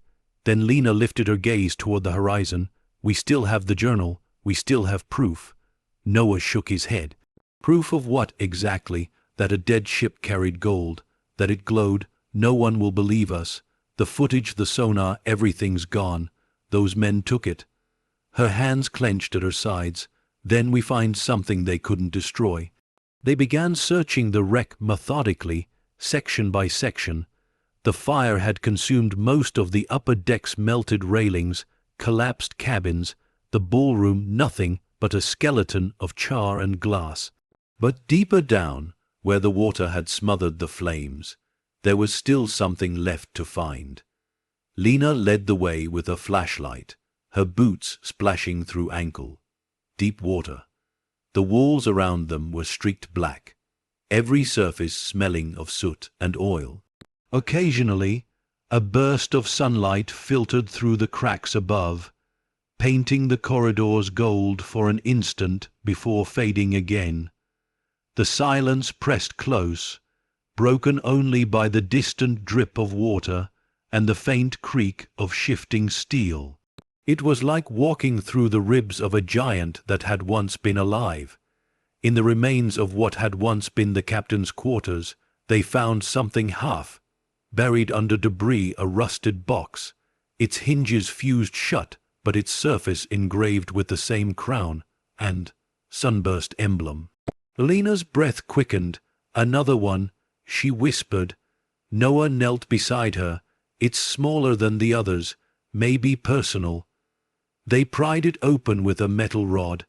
Inside were blackened photographs, waterlogged letters, and what looked like fragments of a map. The edges were burned, but the ink still visible, faint lines connecting ports across continents, and a word scrawled in the corner, "Exodus." Lena traced the word with her fingertip. "They were smuggling something out," she said softly. "But not for profit." This was an evacuation. Of what? Noah asked. Not what? She said, her voice hollow. Who? She lifted one of the half-burned photographs. It showed a group of men in formal suits and uniforms, standing before a massive vault door with the same crown symbol carved into it. In the corner stood a woman in an elegant gown, her eyes sad, her hands clasped around a locket identical to the one Lena now wore. Noah's brow furrowed. "That's her, the woman in the old passenger photo, the one from the locket." Lena nodded slowly. "The exiled princess." The air felt colder suddenly. The ship groaned again, a deep metallic sigh from below. Lena's flashlight flickered across a melted wall plaque, the lettering warped but still readable, dedicated to the restoration of hope. She looked at Noah. It wasn't gold meant for greed. It was meant for rebuilding a nation's wealth in exile, hidden here until they could return for it. Noah's eyes darkened, and they never did. The silence between them was heavy with realization. The gold wasn't a treasure. It was a promise, a broken one. Lena sat on the edge of a collapsed beam, the photograph trembling in her hands. She tried to save her people. They called it an escape, but someone betrayed her. Noah knelt beside her. You think those men in gray work for whoever betrayed her? She shook her head. No, they're just the cleanup crew. The betrayal happened long before they were born. Her eyes lifted to the blackened ceiling above, where a faint beam of sunlight cut through the smoke. Dust shimmered in the light like drifting embers. They sealed this ship to bury the guilt with the gold. Every fire since then has been to keep it buried. Hours passed as they sifted through wreckage. When they finally stepped back onto the open deck, the sun was sinking behind the horizon, again orange bleeding into violet. The sky looked like fire reflected on glass. Lena set the map fragments on a piece of metal and pieced them together as best she could. These ports, she murmured, they form a route, Europe, Africa, then across the Atlantic.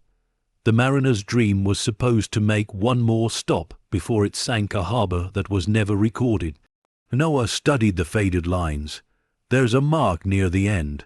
What's that? She leaned closer. A symbol, same as the locket. But look at the coordinates, it's inland. Inland, he echoed. A harbor that's not at sea. She nodded slowly. Maybe not a place at all. Maybe a person.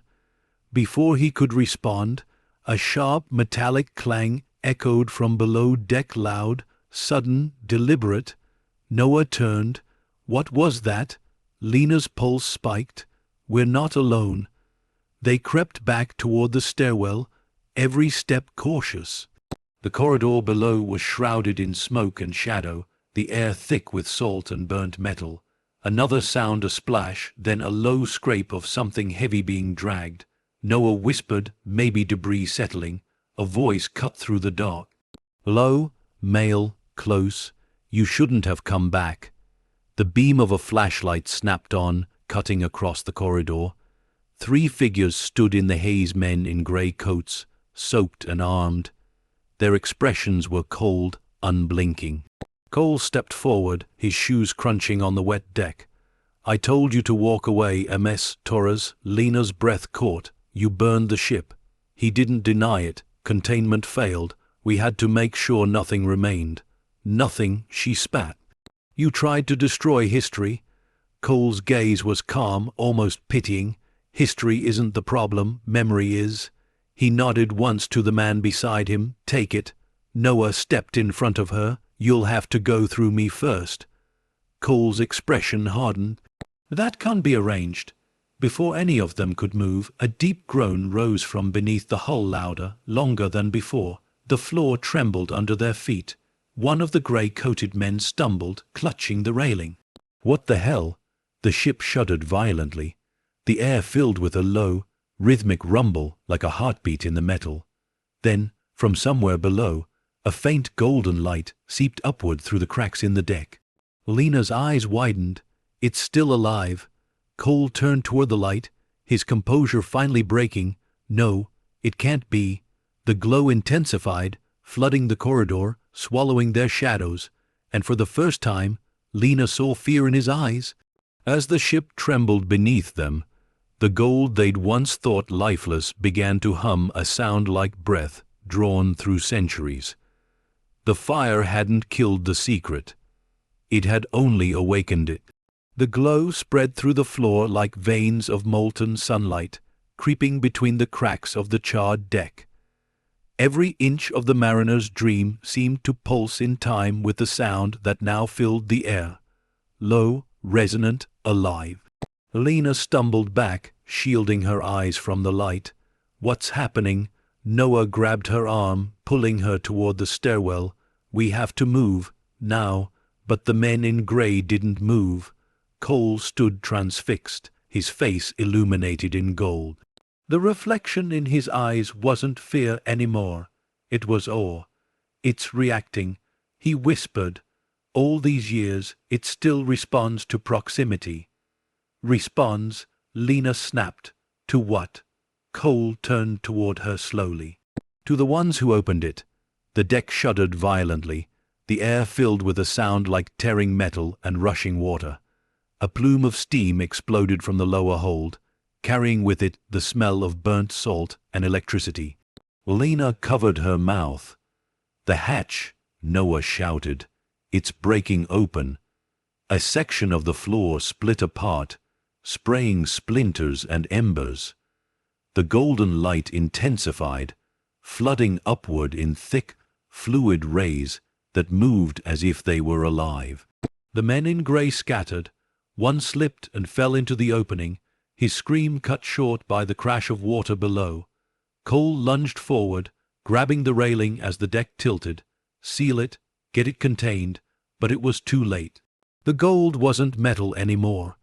It was liquid, shimmering, luminous, rising from the depths like a living tide.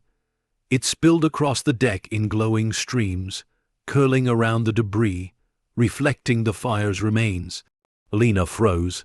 In the middle of the chaos, her eyes caught something within the golden current, shapes. Not just light, but images, faces, fleeting and translucent, like echoes of memory trapped in the shimmer. She whispered, "It's showing us."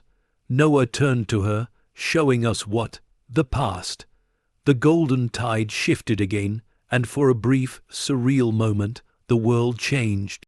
The burned deck vanished beneath their feet, replaced by the same ballroom from decades ago, whole, gleaming, alive with chandeliers and music. Lena stood in the middle of a ghostly memory. Guests danced in elegant attire, laughter echoing faintly through the phantom air. The orchestra played a waltz, and waiters carried trays of champagne that sparkled like liquid stars, and at the center of it all stood the princess, the woman from the photograph, turning in a slow, graceful spin. Her locket gleamed against her gown, but as Lena looked closer, she realized the princess wasn't smiling. Her eyes were fixed on something unseen, fear hidden beneath her composure. The vision flickered, and the music twisted into static. The gold around them darkened. The passengers froze, their faces distorting into expressions of terror. Someone shouted orders. The orchestra stopped. Cole's voice cut through the illusion, harsh and real. "Get out of there!" The vision shattered. The ballroom dissolved into fire and shadow. Lena gasped, dropping to her knees as the light dimmed again, leaving the deck scorched and broken once more. Noah pulled her up. "What did you see?" She swallowed hard. The night it sank. The people on board. They knew something was wrong. They weren't running from a storm. They were running from what was inside the hold. Cole steadied himself against a beam, his calm returning in fragments. That's what the gold was, resonant matter. It carries memory. They tried to store consciousness inside it. Lena stared at him in disbelief. "You mean, what? People?" Cole's jaw tightened. "Not people, legacies, data, power, the remnants of a dynasty that refused to die. They were transferring what was left of a fallen empire, its wealth, its mind, into that substance." Noah's voice trembled. "And the ship couldn't contain it." Cole nodded grimly. The human mind wasn't built to carry eternity.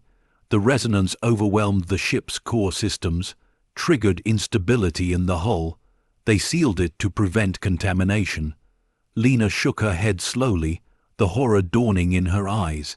"Contamination?" Cole looked at her sharply. "That glow you saw, it's a living archive. The gold isn't inert. It absorbs thought, memory, emotion. Every time someone touches it, it remembers them." Her voice broke. Then the voices we've been hearing, the music, the faces, are echoes.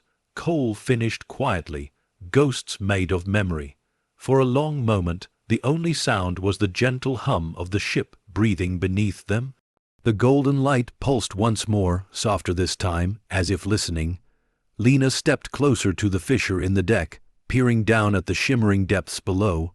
All those lives, she whispered, all those stories, buried to keep a secret alive. Noah put a hand on her shoulder. Lena, we can't save them. Whatever's left down there, it's beyond us. She turned to him, eyes fierce with resolve.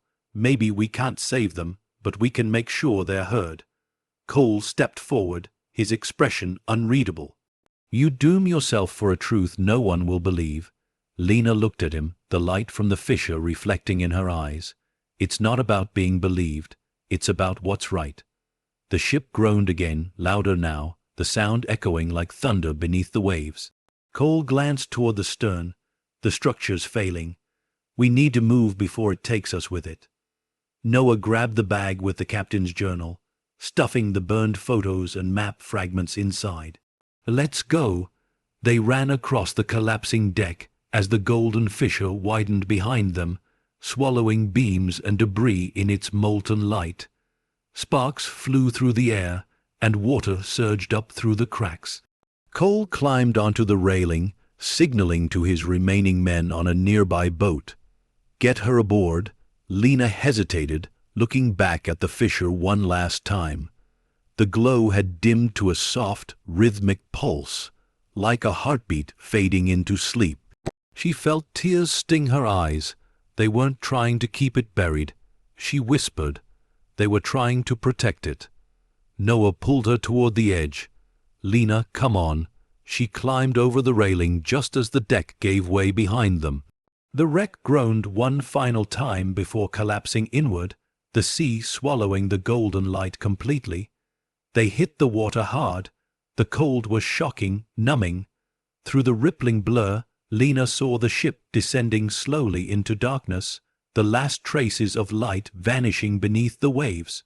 Cole's men pulled them onto the boat, coughing and gasping for air. The engines roared to life, carrying them away from the sinking ruin. Lena sat on the deck, drenched, shaking, staring back at the sea. Smoke curled upward in a thin grey line where the mariner's dream had been. For the first time since she'd found it, there was nothing left to see. Noah touched her arm gently. It's gone. She nodded, voice barely a whisper. Maybe, but some things don't stay buried. As the engines faded into the distance, the sea returned to its endless rhythm, calm and indifferent. But far below, in the silence where the mariner's dream had vanished, a single pulse of golden light flickered, brief, defiant, before disappearing into the deep. The days after the mariner's dream sank for the final time passed in a blur of grey skies and restless silence. The world above the water moved on, but Lena Torres couldn't. The ship still haunted her sleep, its corridors, its ballroom, the ghostly faces that had surfaced through the golden light. She woke each night to the faint echo of that hum, the sound of memory itself, vibrating through her chest like a second heartbeat. The dream was gone, but its story wasn't finished. Noah found her sitting on the dock one morning, her gaze fixed on the horizon where the sea met the mist. The air was cold, and her coffee had long gone cold with it. She looked like she hadn't slept in days. "You've been out here since sunrise?" he said softly. She nodded, not taking her eyes off the water. "It's quiet now, too quiet. It feels wrong." Noah sat beside her. "Maybe that's what peace feels like." She gave a faint smile. "Peace isn't supposed to feel like loss." He hesitated before speaking again. "The authorities closed the case this morning. They called it an unrecoverable incident, the whole wreck's being declared a containment site. No salvage, no exploration. Buried again," Lena whispered. Just like before, he looked at her. "You still have the journal, the photos, the map. You've got enough to prove something." She shook her head. "Not what matters. The gold wasn't the secret, Noah. It was what it represented. He frowned. Then what do you think it was? She pulled the locket from around her neck, the one that had belonged to the princess. The metal glinted softly in the morning light, still warm against her palm.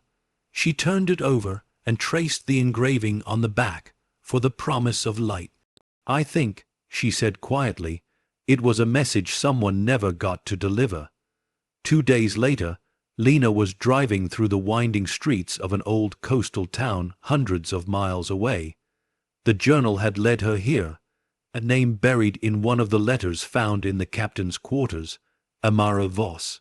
It had taken hours of searching, but she found her, an address scribbled in faded ink, attached to a file labeled Witness, Final Voyage Inquiry, 1984. The road narrowed into a hill lined with rusted lampposts and crumbling stone walls. The house at the end looked older than the town itself, its roof bowed, ivy crawling across the windows. The sea stretched endlessly behind it, glimmering in the distance. Lena parked the car and sat for a moment, gripping the steering wheel. Her reflection in the windshield looked pale, older somehow.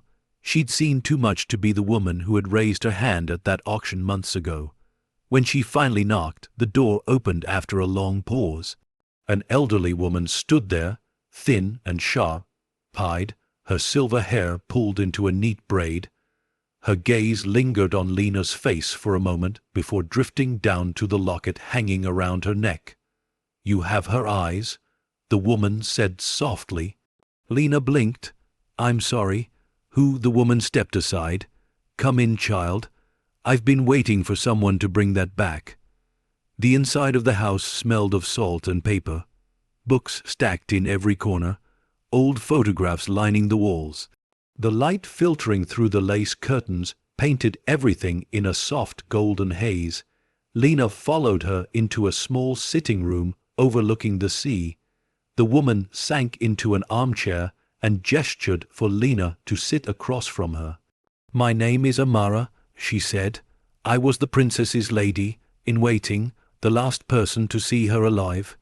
Lena's heart skipped. "You were on the mariner's dream." Amara nodded slowly. "Yes, until the order came to seal the lower hold. They sent me away before the storm hit. I thought it was a kindness." Her gaze drifted toward the window. "I didn't understand then that it was punishment." Lena leaned forward. "Punishment for what?" Amara's voice trembled with memory, "for knowing too much." She reached for the locket around Lena's neck, her old fingers trembling as they brushed the metal. "That belonged to Princess Illyria. She wore it every day, even when she was forced to leave her homeland. Inside it is not gold or jewels, but words." Lena carefully opened the clasp. Inside, behind the faded photograph, was a thin folded piece of parchment sealed with wax. Her breath caught as she eased it out. Amara nodded faintly, her final message. The seal broke easily. The paper was fragile, the ink faint but legible. Lena unfolded it with shaking hands. The handwriting was elegant, deliberate. "To whomever finds this, know that what we carried was never meant to enrich, but to restore. The gold you see is the vessel, not the gift. Within it lies the essence of memory, our people's voice preserved against extinction. Should it ever resurface, let it be used not for greed, but for remembrance. Redeem what was lost." Lena's throat tightened. "Redeem what was lost." Amara smiled faintly through tears. That was her final wish, to preserve her nation, not its wealth, but its story. The realization washed over Lena like a tide. The glowing gold, the hum, the visions, they weren't curses or miracles. They were the last breaths of a people who refused to disappear. Noah's voice echoed in her mind. You can't save them, but maybe she could. Amara's gaze softened. She entrusted that ship to the sea, hoping one day someone pure of heart would bring it to light again. "It seems, my dear, that person is you." Lena looked out the window at the distant water. The waves shimmered under the dying sun, gold bleeding into gray. The men in gray, they'll never let this truth surface, not if it threatens their version of history. Amara nodded sadly. Then you must make it undeniable. Truth buried once will always try to rise again. Lena held the letter to her chest. Then I'll make it rise.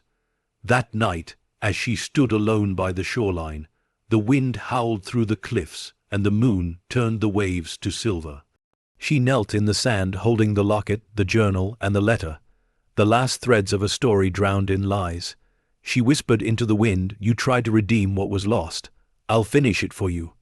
The tide reached her boots, cold and alive. Somewhere beneath that dark surface, the mariner's dream slept, its gold, its memories, its ghosts, all waiting for the one person who refused to stop listening. As dawn broke over the horizon, Lena turned from the sea with a new fire in her eyes. The truth was no longer a secret to protect. It was a promise to fulfill, and promises, she knew now, never die. They simply wait for someone brave enough to keep them. The sea was calm that morning, too calm, like a secret catching its breath. Lena stood at the edge of the cliffside road, the old lighthouse behind her and the horizon ahead, where the water stretched out in endless gray. The letter in her hand trembled in the wind, its words now burned into her memory. Redeem what was lost. The phrase had changed her. It wasn't a plea. It was an instruction, a legacy handed across generations. The princess hadn't just hidden treasure, she'd hidden truth, and that truth had found Lena. She turned the letter over, her fingers tracing the royal crest stamped at its edge. Beneath it, faint coordinates were etched in pencil, barely visible until the dawn light caught them. She pulled out her phone and entered the numbers. The map centered not on a port or coastal city, but on a museum far inland in the capital, the National Archives of Cultural Antiquity. Her pulse quickened. The last piece of the puzzle wasn't under the sea. It had already surfaced, disguised among the relics of history. By noon, Lena was on the road. Noah drove, eyes locked on the highway as the wind roared through the open windows. The world blurred past fields, rivers, small towns, all fading into the hum of the engine and the growing weight of what they were about to do.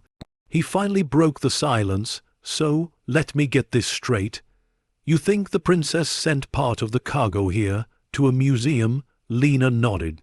"Not the gold itself, something smaller, the essence of what they carried, the memory. If she knew they'd never reach safe harbor, she must have sent a fragment ahead, a safeguard." He shot her a glance. "You mean one of those gold samples you found underwater?" She shook her head. "No, something purer. The letter says the gold was just the vessel. The essence had to be sealed separately, somewhere it couldn't be destroyed or claimed, a place that preserves history." Noah frowned. "The archives?" "Yes." He drove in silence for a moment, then exhaled. "You realize what happens if we're wrong?" Lena looked out the window. "Then the world keeps forgetting. But if we're right, someone's truth finally survives."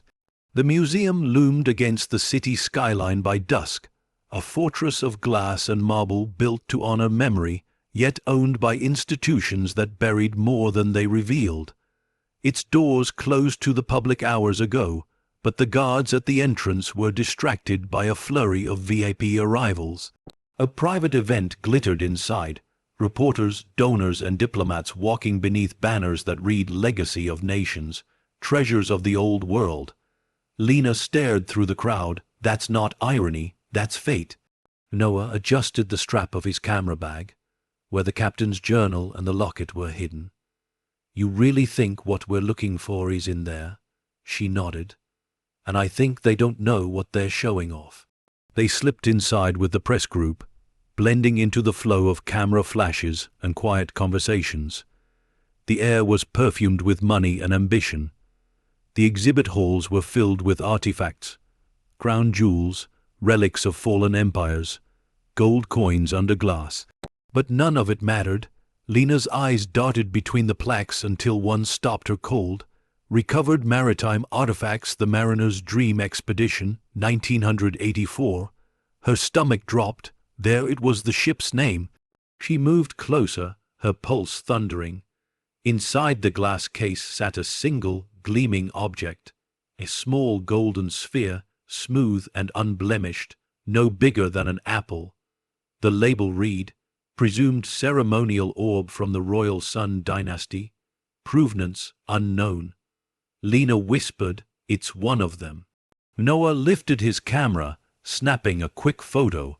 "You think it's still active? It's not a relic," she murmured. "It's alive." The faint hum she'd grown to know, soft, rhythmic, vibrated in her chest as she stepped closer. The same resonance she'd heard deep in the wreck, the same pulse that had breathed through the ship's hull. She pressed her hand lightly against the glass. The sphere glowed faintly in response, a ripple of light running across its surface. Noah's eyes widened. "It recognizes you." A sharp voice broke through the quiet. "Step away from the display." They turned. 2 security guards stood near the entrance, and behind them, Agent Cole. His grey suit was immaculate again, his expression cold and calm, as if he'd been expecting them. Lena's heart dropped. "You followed me." Cole approached slowly, hands clasped behind his back. "You're persistent, Ms. Torres, I'll give you that. Most people would have taken the warning." "Warnings are for the guilty," she said. He smiled faintly, "And curiosity is for the dead." Noah moved subtly between them. "You tried to bury a civilization." "Not bury," Cole said evenly. "Preserve. Containment is a form of mercy." Lena took a step toward the display. "You mean control. You kept the world from knowing what they created." Cole's gaze flicked to the glowing sphere. "You have no idea what that is. It isn't history, it's infection. It stores emotion, memory, pain. Once it's released, it doesn't fade, it spreads. You think you're saving truth, but you're unleashing madness." The lights in the exhibit flickered. The hum deepened, the golden sphere pulsed brighter, responding to their voices. Cole turned sharply toward the guards. "Shut it down now," but the sphere cracked. A hairline fracture split across its surface, releasing a thin thread of light that coiled upward like smoke. The hum rose into a chorus, 1,000 whispers layered over each other, voices in languages long forgotten. Lena's breath caught. It's them, the people, their memories. The light spread across the ceiling, images blooming like fireflies. Cities, oceans, faces, laughter, the final storm. Every forgotten moment from the lost nation spilled into the air, shimmering, dancing across the walls. Cole stumbled back, shielding his eyes. "You don't understand. It'll consume everything." Lena stood at the center of it, tears running down her face. "No, it's remembering." The light grew stronger, filling the room with warmth that felt alive. The crowd outside rushed in, drawn by the glow, phones raised, cameras flashing. Reporters began filming, voices rising in shock and awe. The truth was no longer buried. It was being seen.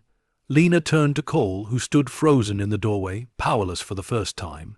"Contain that," she whispered. He didn't answer. He couldn't.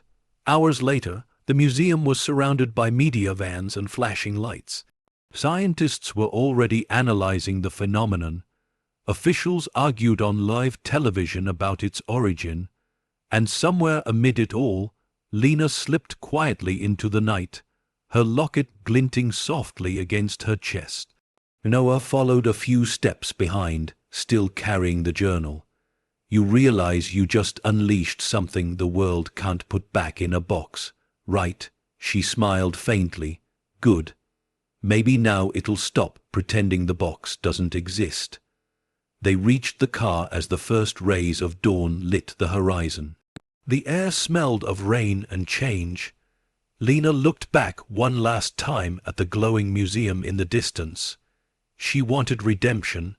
She said softly, "Now the world remembers her." Noah started the engine. "What happens now?" Lena turned toward the rising sun, her reflection glowing in the glass. "Now," she said, "we finish what she began." As the city awakened behind her, The light from the museum spread across the skyline, reflected in every window, carried in every recording. The truth was free now, uncontrollable, unstoppable, eternal, and in the dawn's golden glow, Lena finally understood. Some treasures are never meant to be owned. They're meant to be remembered. The morning after the museum incident, the world woke to light. Golden, unexplainable light rippling across headlines, screens, and human hearts alike. The mariner's dream had gone from myth to miracle overnight. Every news outlet in the world was replaying the footage the moment the sphere cracked, the whispering glow, the faces of the long, forgotten rising from silence. Scientists called it a temporal projection phenomenon. Historians called it an act of divine remembrance. The governments called it unauthorized disclosure of classified heritage assets. But Lena Torres, she called it justice.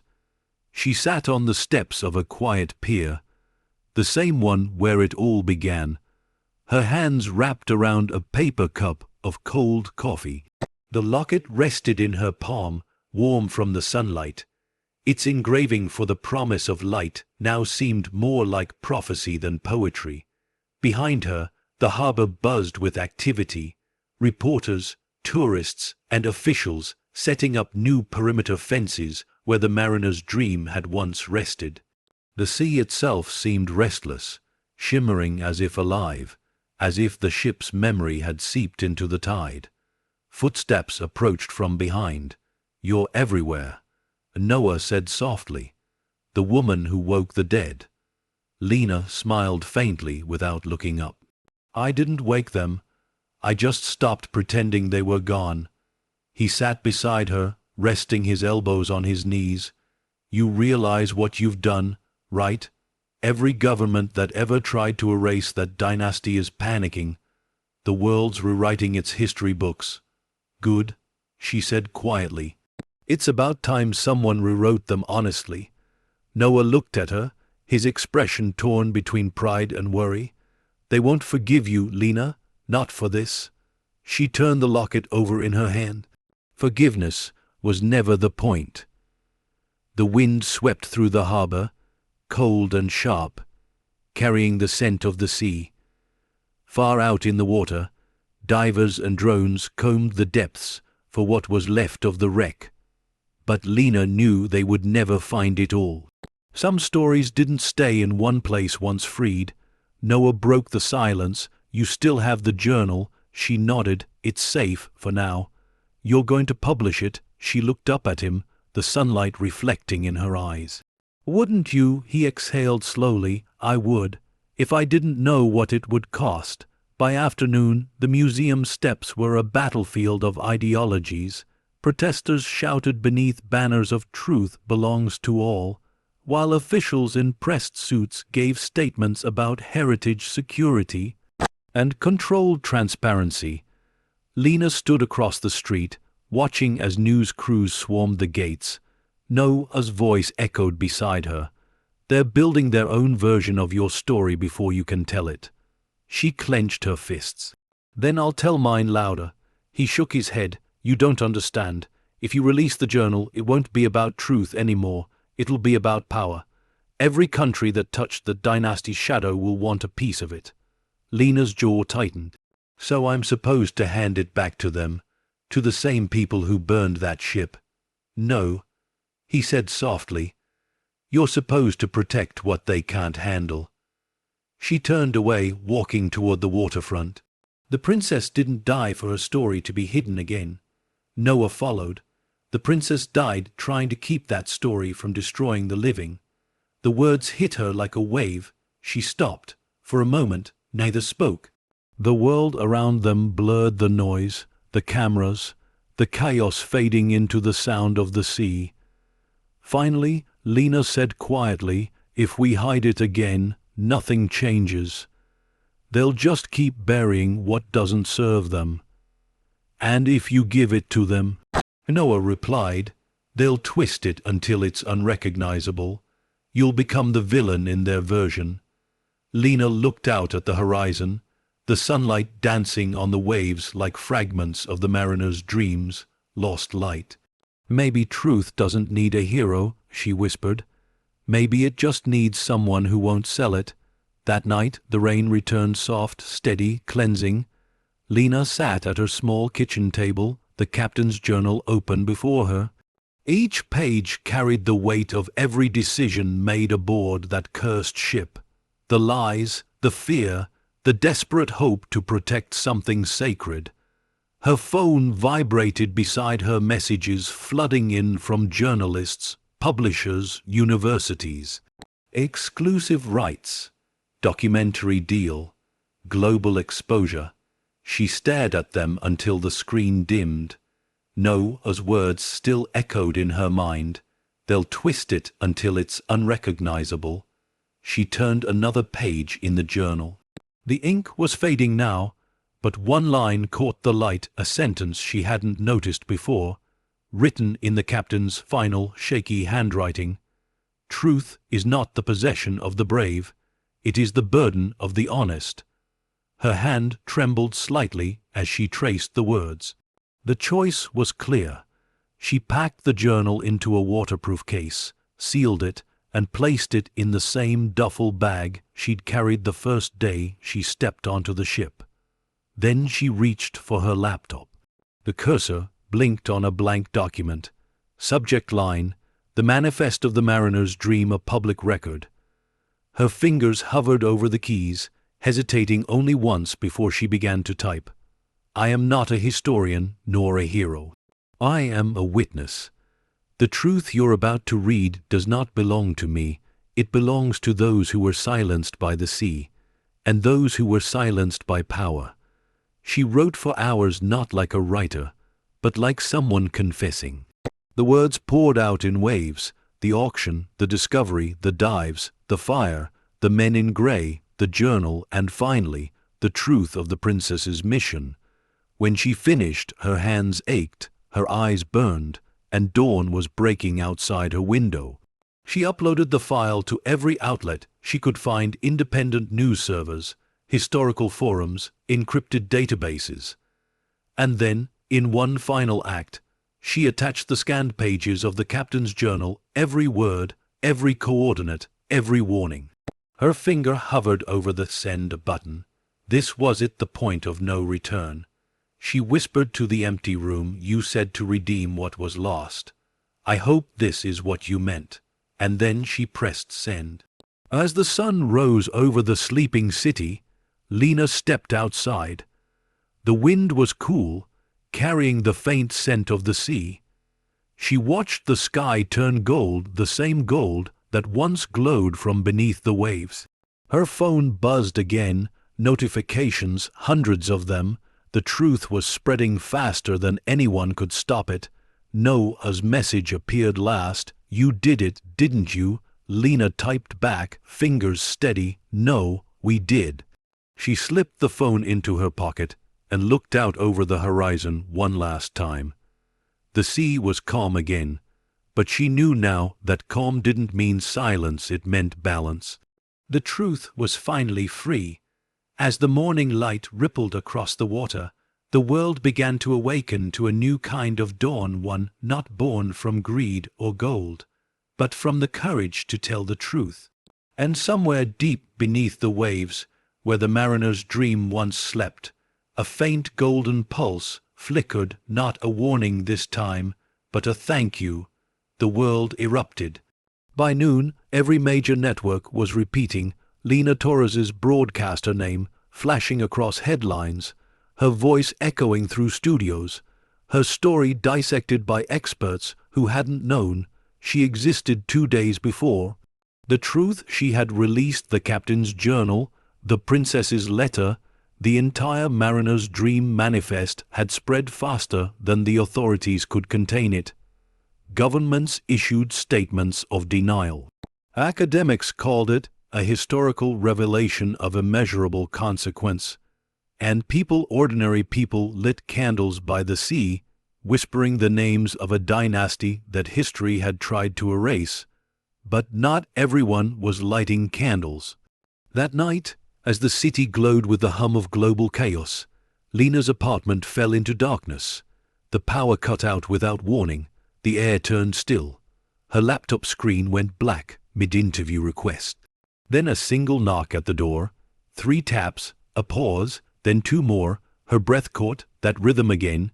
She didn't move at first. The sound came again, quieter this time. Then a voice, calm, measured, familiar. "Ms. Torres." Lena's chest tightened. She recognized the tone. "Cole." She stepped closer to the door, her heart hammering. "You should have left me alone," she said quietly. From the other side came a sigh. "I did, the world didn't." She hesitated, hand on the knob. "If you're here to take it back, you're too late." Cole's voice was different now, softer, almost tired. "I'm not here to take it. I'm here to tell you what comes next." The silence between them was fragile. Rain began to fall outside, tapping against the windows like 1,000 anxious fingers. "What comes next?" she asked. "Is the truth. It's out there now." "Yes," Cole said. "But truth without context becomes chaos.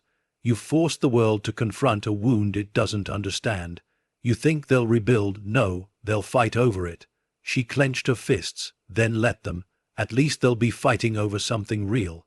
He didn't respond for a moment. "Then you sound like her." "Who?" "The princess," he said quietly. "You think I don't know what she tried to do? I was raised in the shadow of her story, the story they made us memorize and then forget. My father was one of the engineers who sealed the mariner's dream. He called it mercy. I called it fear." Lena froze. "You were part of it. I was a boy," Cole said. "I believed in order, in control. But when I saw that glow for the first time, I realized they weren't burying danger. They were burying guilt." He took a step closer to the door. "You've done what she couldn't. You freed it. But understand this now that it's free. No one owns it. Not you, not me, not anyone." Lena leaned against the door, her voice a whisper. "I never wanted to own it. I just wanted the world to see it. And they will," he said. "But be ready for what comes with sight. Light exposes everything, even what you wish had stayed in the dark." The footsteps faded. The rain grew louder. When she finally opened the door, the hallway was empty. Only a small envelope lay on the floor. Inside was a single card. On it, handwritten in perfect script, "The sea keeps secrets only until someone listens. Thank you for listening." And beneath it, unsigned, the symbol of the crown and the rising sun. The next morning, Lena walked along the shore where the mariner's dream had once rested. The tides were unusually low, revealing jagged remains of the ship's skeleton beneath the waves. Gulls circled above, crying into the wind. She crouched, touching the wet sand where fragments of gold still glimmered faintly beneath the surf. The hum she once feared now felt like an echo of peace, soft, steady, alive. Noah joined her, a newspaper in hand. The headline read, "The Mother Who Redeemed a Nation's Treasure." She smiled faintly. "They're calling me a mother now," he grinned. "It sells better than stubborn truth, digger." She laughed, then grew quiet. "I didn't redeem anything.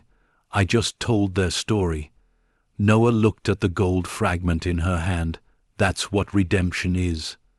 They stood there together for a long time, watching the waves roll in and out.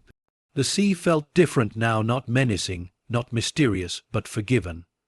After a while, Noah said softly, "They want to build a memorial here. Governments from both continents, a joint restoration project, a symbol of reconciliation." Lena's eyes glistened. "Reconciliation," she repeated. "That's a good word. Maybe that's what she wanted all along." He nodded. "And they want you to lead it." She turned to him in disbelief. "Me? You're the only person both sides trust," he said with a smile. "The woman who didn't sell the gold." Lena looked back at the waves, the horizon glowing gold beneath the rising sun. "Then we'll build it right, not for them, for her." That evening, as dusk settled over the sea, Lena returned alone to the pier.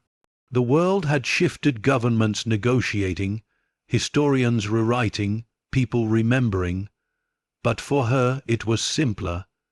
She pulled the locket from her neck and held it to the fading light. Inside, the folded letter still rested, its ink now blurred by salt and time. She whispered softly, "You were right, Illyria. Light doesn't belong to anyone." The tide reached her feet, cool and rhythmic. She smiled faintly and let the locket slip from her hand. It hit the water with barely a splash, sinking gently beneath the waves. For a moment, a faint golden shimmer spread across the surface, then faded into the deep, as if the sea itself had accepted her offering. A week later, Lena stood before an audience of cameras, journalists, and leaders at the newly unveiled Foundation site. Behind her, banners rippled in the wind, the Mariner's Dream Legacy Project for Truth, for Memory, for Light. She stepped up to the microphone, her voice steady, her gaze calm. "When I first saw the Mariner's Dream, I thought I had bought a broken ship," she began. "What I found instead was a reflection of all of us. We bury our mistakes, our pain, our history, because we think forgetting protects us. But memory isn't the enemy, it's the map home." The crowd fell silent. Cameras clicked. The wind whispered through the masts of nearby ships. She continued softly. "The sea didn't hide gold. It guarded remembrance. It waited for us to be ready to listen. And when we finally did, we found that truth, even when it hurts, is what keeps us human." She looked out over the crowd, her voice breaking just slightly. "We cannot rewrite the past, but we can redeem it, not with power, not with greed, but with integrity." Applause rose, soft at first, then swelling like a tide. Noah watched from the edge of the stage, pride in his eyes. Cole stood further back in the crowd, half hidden, his expression unreadable. When Lena's gaze met his, he gave a single nod, one of respect, perhaps even peace, before turning away. That night, as the sun set behind the water, Lena sat on the pier again.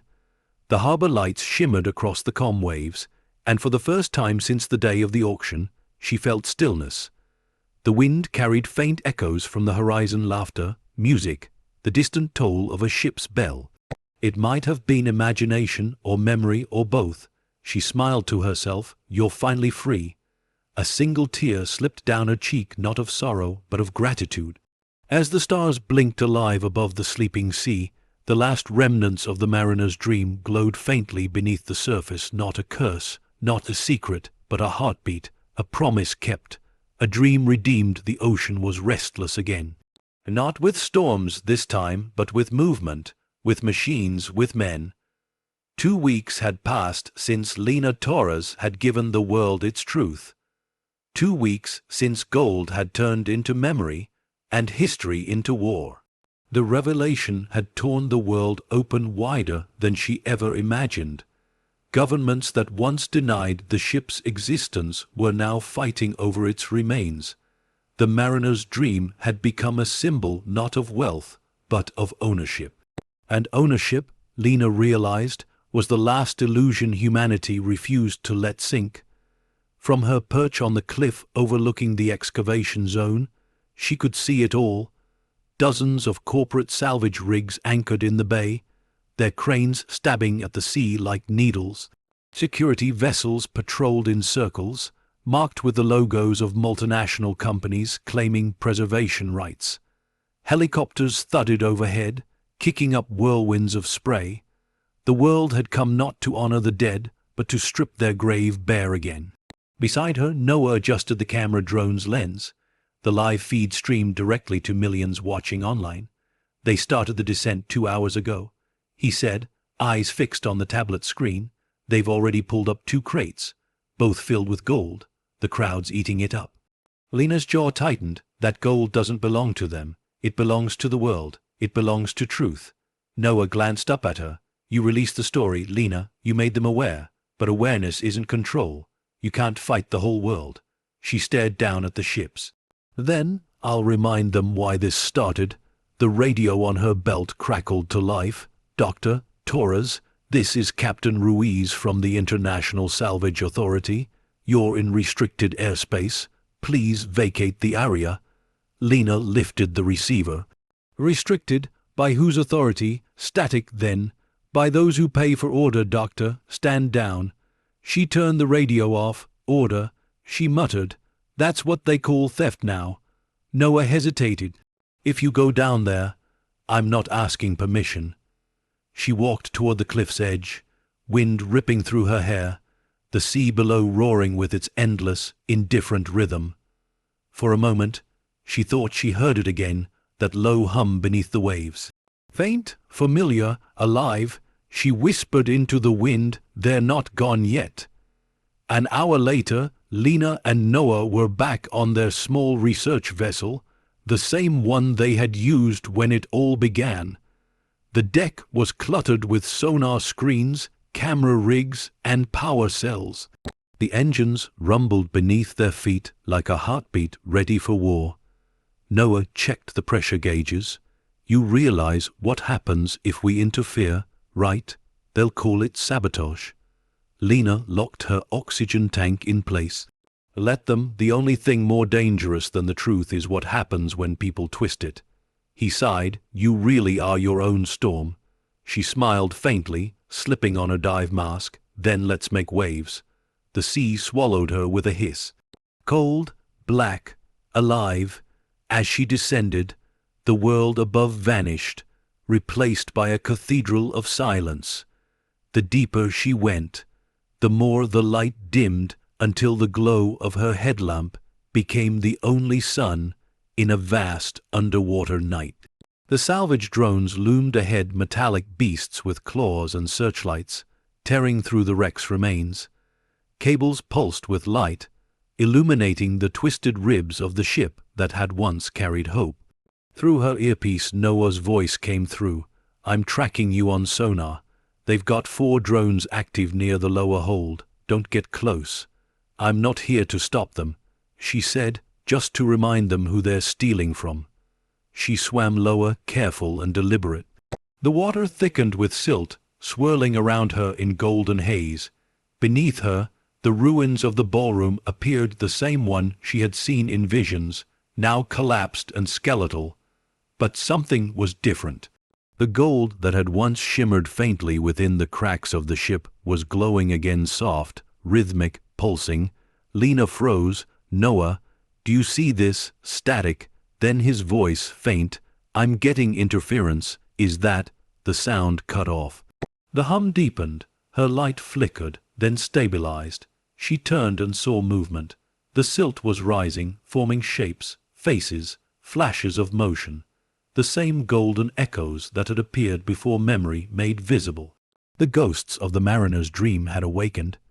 Dozens of shimmering silhouettes floated through the wreckage, passengers in elegant attire, frozen in gestures of farewell and fear. Their eyes glowed faintly, their mouths moved without sound, their images flickering like projections across the drowned ship. Lena's heart pounded. You're still here, she whispered. The nearest figure turned toward her, the princess. Her face was calm, her expression almost mournful. She raised a hand, palm out, as if to stop her. No, Lena whispered. They're taking everything. I have to stop them. The princess shook her head slowly. The golden light rippled around her like water catching sunlight. Then her lips moved, faint and soundless. Lena couldn't hear her, but she understood. Remember, not repeat. The image dissolved into the silt. Above her, a new light cut through the dark, harsh, artificial, blinding. One of the drones had spotted her. Its sensors glowed red. Unidentified diver detected. A mechanical voice boomed through the comms. Vacate the recovery zone immediately. Lena kicked toward the wreck, gripping a loose cable. Noah, I've been spotted. His voice cracked through static. Get out of there. They're redirecting the drones. She turned. The machines were moving, 6 of them now, converging on her location like predators drawn to blood. She swam toward the lower deck, the walls of the ship closing in around her. The wreck groaned under the pressure, decades of rust breaking loose in clouds of debris. A drone's claw tore through the corridor behind her, snapping through steel. Another cut across her path, its propellers slicing the water. She twisted through a narrow doorway, heart hammering, lungs burning. The drone fired a pulse, an electromagnetic surge that made her lights flicker out. For a moment, there was nothing but blackness, and then the hum again, stronger this time, so strong she could feel it. The gold beneath the wreck began to glow brighter, veins of light threading through the broken hull. The drones froze mid-motion, their systems stuttering under interference. The sea around her vibrated with power. Lena reached out and touched the metal wall. It was warm, alive. Noah. She whispered, "It's waking up again." The radio crackled violently, then his voice broke through, urgent and terrified. "Lena, get out. The energy levels are spiking. Too late." A brilliant burst of gold erupted from the depths, flooding the ocean with light. Every drone shorted out instantly, their red eyes extinguishing one by one. The current slammed into her, throwing her backward, tumbling through the water like a rag doll in a storm. She hit the seabed hard, the light still blazing around her. Through the chaos, through the shimmering haze, she saw it, the broken hull of the mariner's dream, glowing from within, like a heart refusing to die.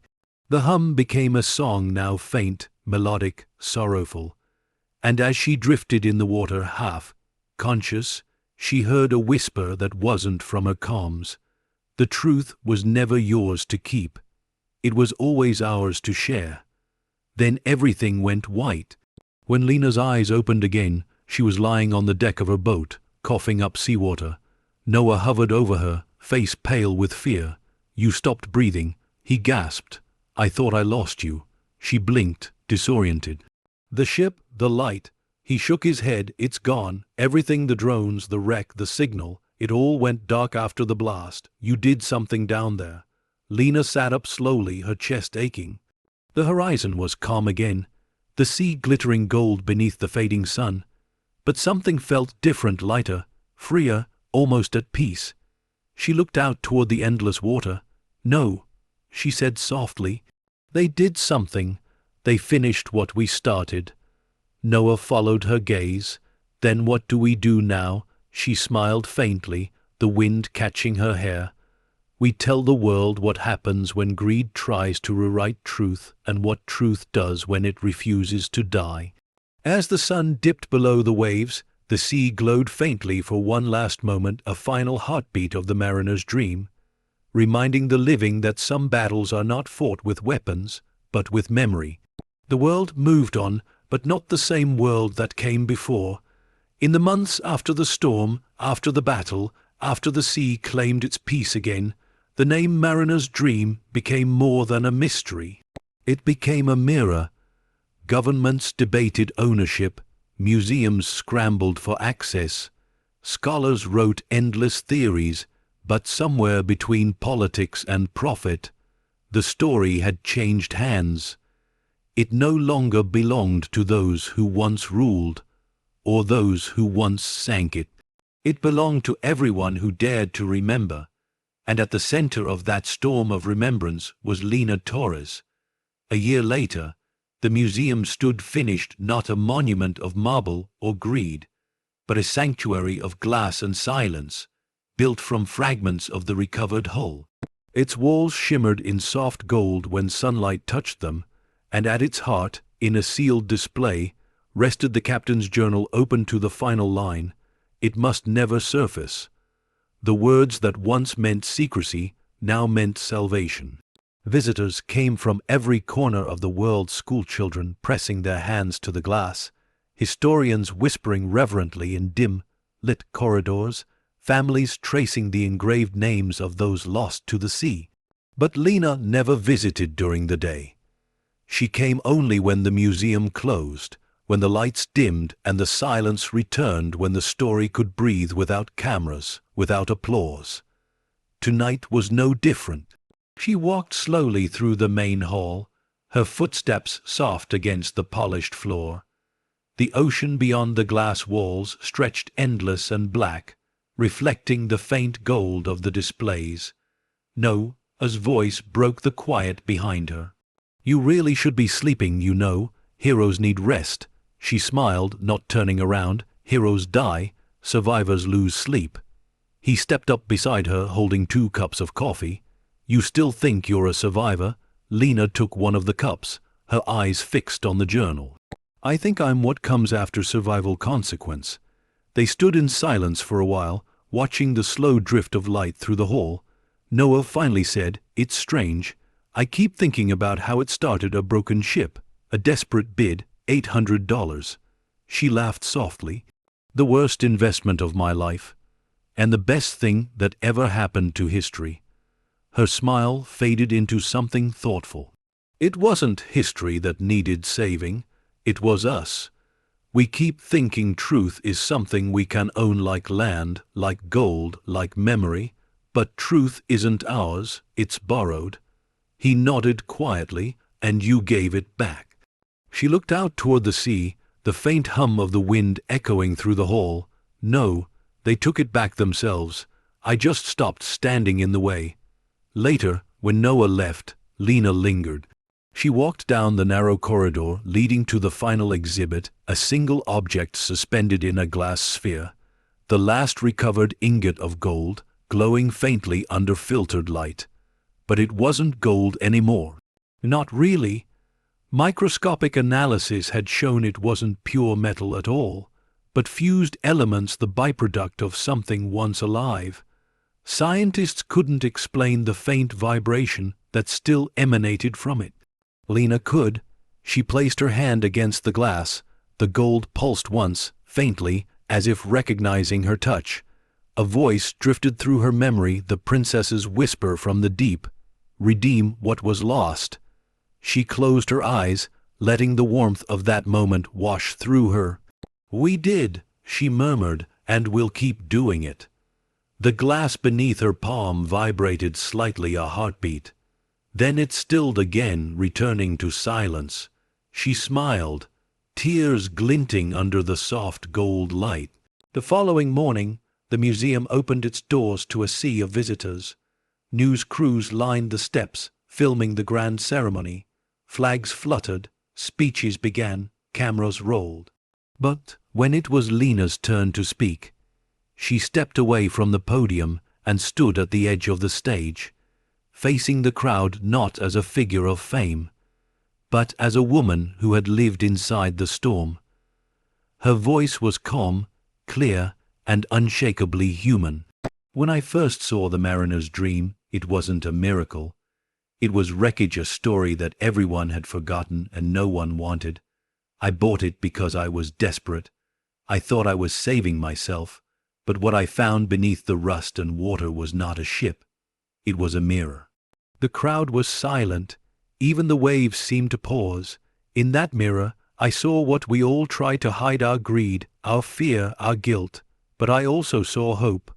I saw people who refused to let their story end in silence. They left us something, not a fortune, but a reminder." She gestured to the golden relic behind her, glowing gently in the morning light. "This is not treasure, it's memory, and memory is not meant to be sold, it's meant to be shared. The moment we forget that, we sink like the ship that carried it." Her voice softened. "Today, this museum doesn't belong to any one nation or government or company. It belongs to the people, to everyone who believes truth should never be buried again." Applause rose, not thunderous, but sincere, like the heartbeat of something pure. Lena stepped back, letting the sound wash over her. For the first time, she didn't feel like she was fighting the world. She felt like she was part of it again. That evening, as the sun melted into the horizon, she walked alone along the pier where it had all begun. The air smelled of rain and salt. The waves whispered softly against the shore. She reached into her pocket and pulled out a small pendant, a replica of the locket she had once thrown into the sea. This one held no letter, no secret, just a tiny fragment of gold recovered from the wreck, polished and sealed in glass. She hung it around her neck, feeling its gentle weight against her heart. No, a voice echoed in her memory. You gave it back. She whispered into the wind, and they gave me peace. The tide rose as the last light faded. Out on the horizon, the water shimmered gold for just a heartbeat, faint but alive. It could have been sunlight. It could have been memory. Or maybe, just maybe, it was the mariner's dream saying goodbye. As night settled over the harbor, the waves carried the reflection of the museum's golden glow across the water, one story's ending becoming another's beginning. And in that quiet between sea and sky, Lena finally understood. The real weight of fortune is not what you find. It's what you choose to let go. Time, like the tide, had carried everything forward. Years had passed since the mariner's dream last rose from the deep years, since Lena Torres became the accidental keeper of a nation's ghost and the reluctant voice of its redemption.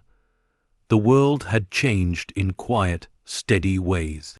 The sea that once hid secrets now reflected monuments of truth. The lies once guarded in silence had become lessons whispered in schools. The museum at the harbor, built from the ship's restored remains, had become a pilgrimage site. Not for the gold, not even for the spectacle, but for remembrance. Every wall there carried stories, names, and photographs of lives once erased. It wasn't a place of sorrow. It was a place of gratitude. And on this morning, the world seemed to hold its breath. Lena stood outside the glass building, now gilded by sunrise, her hair streaked with silver, and her eyes lined with the calm wisdom of a life fully lived. The harbor wind carried laughter, young, bright, familiar. Her son's voice, "Mom, come on, you're going to miss it." She smiled, tightening her shawl around her shoulders as Mateo, no longer a boy, but a young man in a suit, hurried across the pier. His expression was the same mix of determination and wonder she had once worn standing before the sea. "I'm not missing anything," she said softly. "I've been waiting for this day." He grinned, handing her a program. "They printed your name on the front again." Lena looked down. The Mariner's Dream Memorial Lecture, Light Beneath the Waves, speaker Mateo Torres. Her chest swelled with quiet pride. "You didn't tell me you were giving the keynote." He chuckled. "You wouldn't have come if I had." She laughed, shaking her head. "You're right.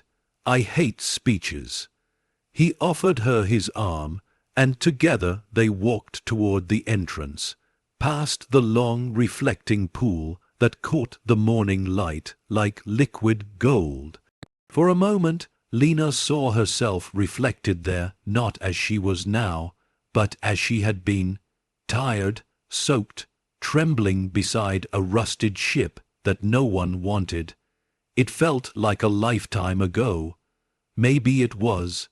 Inside, the great hall was filled to capacity. The walls shimmered with projected light, slow-moving waves, ghostly silhouettes of the mariner's dream drifting just beneath the surface. The ceiling panels reflected golden ripples, making the entire space feel underwater. As they entered, whispers spread through the crowd. Some still recognized her, though she'd long stepped away from the cameras. "That's her, the woman who found it, Dr. Torres, the mariner's mother." Lena offered polite nods but stayed silent. She preferred to listen now. She had spoken enough for one lifetime. They reached their seats near the front. Mateo turned to her with a grin. "Nervous? For you?" she teased. "Always." He laughed, but she saw the tension in his hands, the same nervous energy she'd once felt before every dive, every press conference, every decision that changed the course of her life. "You'll do fine," she said gently. "Just tell the truth." He met her gaze. "Like you did." She smiled faintly. "Better than I did." When the lights dimmed, the room fell silent. A hush rolled through the crowd as the giant central screen flickered to life, an archival image of the mariner's dream rising from the water, its corroded hull gleaming with sunlight. Matteo stepped to the podium, his voice steady and strong. "When I was a child, my mother told me a story about a ship that sank not because of a storm, but because of what it carried, not gold, but conscience." He paused, letting the words settle. "She told me it was cursed, not because it was evil, but because it made men choose between greed and grace. That choice," he said, looking out over the audience, "is still ours to make today." Lena's heart tightened as she watched him. He wasn't just speaking about the past, he was speaking to the future. He continued, his tone softening. "The mariner's dream isn't just a relic. It's proof that truth endures, even when the world tries to drown it. Its light taught us that the weight of fortune isn't in what we keep, but in what we return." He paused, and his gaze found his mother in the front row. "My mother once said truth isn't something you own, it's something you borrow. And today, every one of us carries a part of that truth forward." Lena felt her eyes sting, her vision blurring in the golden light. The audience began to applaud, slow at first, then rising in a wave of genuine emotion.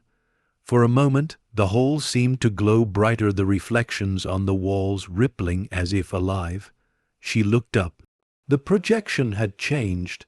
The mariner's dream no longer drifted lifeless on the screen. It was sailing steady, golden, radiant across a sea of light, and for just a second she thought she saw figures standing on its deck. The captain, the crew, the princess herself, watching, smiling. After the ceremony, the crowd spilled out into the open air, laughter and conversation filling the space. Matteo was surrounded by journalists, his words already rippling across the world. Lena stayed behind, standing at the edge of the pier once more, staring out into the same endless horizon that had once held her fear. Now it only held peace. Noah's absence ached quietly beside her. He had passed the year before, leaving behind a stack of journals filled with notes, sketches, and letters she still hadn't been able to read. She imagined him there, leaning beside her, camera slung across his shoulder, that quiet half-smile on his face. The sea breeze brushed against her cheek, almost tenderly, as if to say he was still here in the tide, in the air, in the story that never really ended. She whispered, "You'd be proud of him, no." A single gull cried overhead, circling once before disappearing into the morning light. The museum bell rang once, deep and resonant. It echoed over the harbor, rolling out to sea. Every year, they rang it on this day, the anniversary of the ship's final sinking, and the day truth surfaced. Lena watched as the sound rippled through the water, the waves glittering gold where the sunlight struck them, and in that glow, faint but certain, she saw it again, that same soft shimmer deep beneath the surface. Not bright, not blinding, just alive, the mariner's dream still resting, still remembering, still dreaming. As the day faded into twilight, Lena stood alone at the water's edge, the horizon glowing like fire meeting heaven. The world had changed, but the sea remained eternal, its silence no longer haunted, but holy. And in that golden calm, she smiled through her tears, whispering into the wind, "Some treasures are meant to be found not in gold, but in the choices we make." And somewhere deep below, the ocean answered with a single pulse of light, soft, eternal, and free. Night fell gently over the harbor, not with darkness, but with light. The museum's glass walls shimmered gold, reflecting across the still water like 1,000 candles floating on the tide.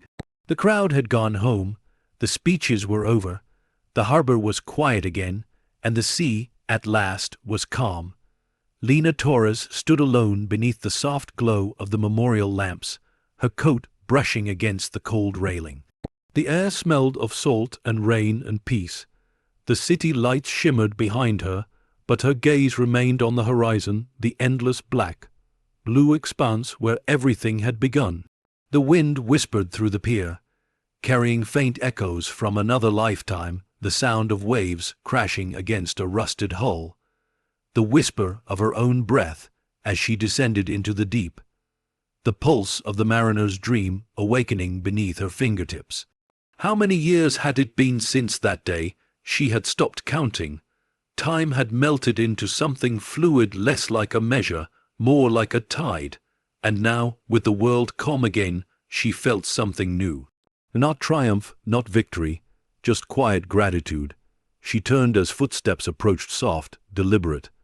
A museum caretaker, carrying a lantern, stopped a few feet away. "Evening, Dr. Torres," he said gently. "We're closing up for the night." She smiled faintly. "I know, I just needed a moment." He nodded, understanding. "Take all the time you need. After all, without you, none of this would exist." She shook her head. "It was never about me." The caretaker smiled and gestured toward the water. "Maybe not, but the sea remembers who listens." He left her with that thought, the lantern glow fading into the distance. Lena leaned on the railing, staring at her reflection in the dark water.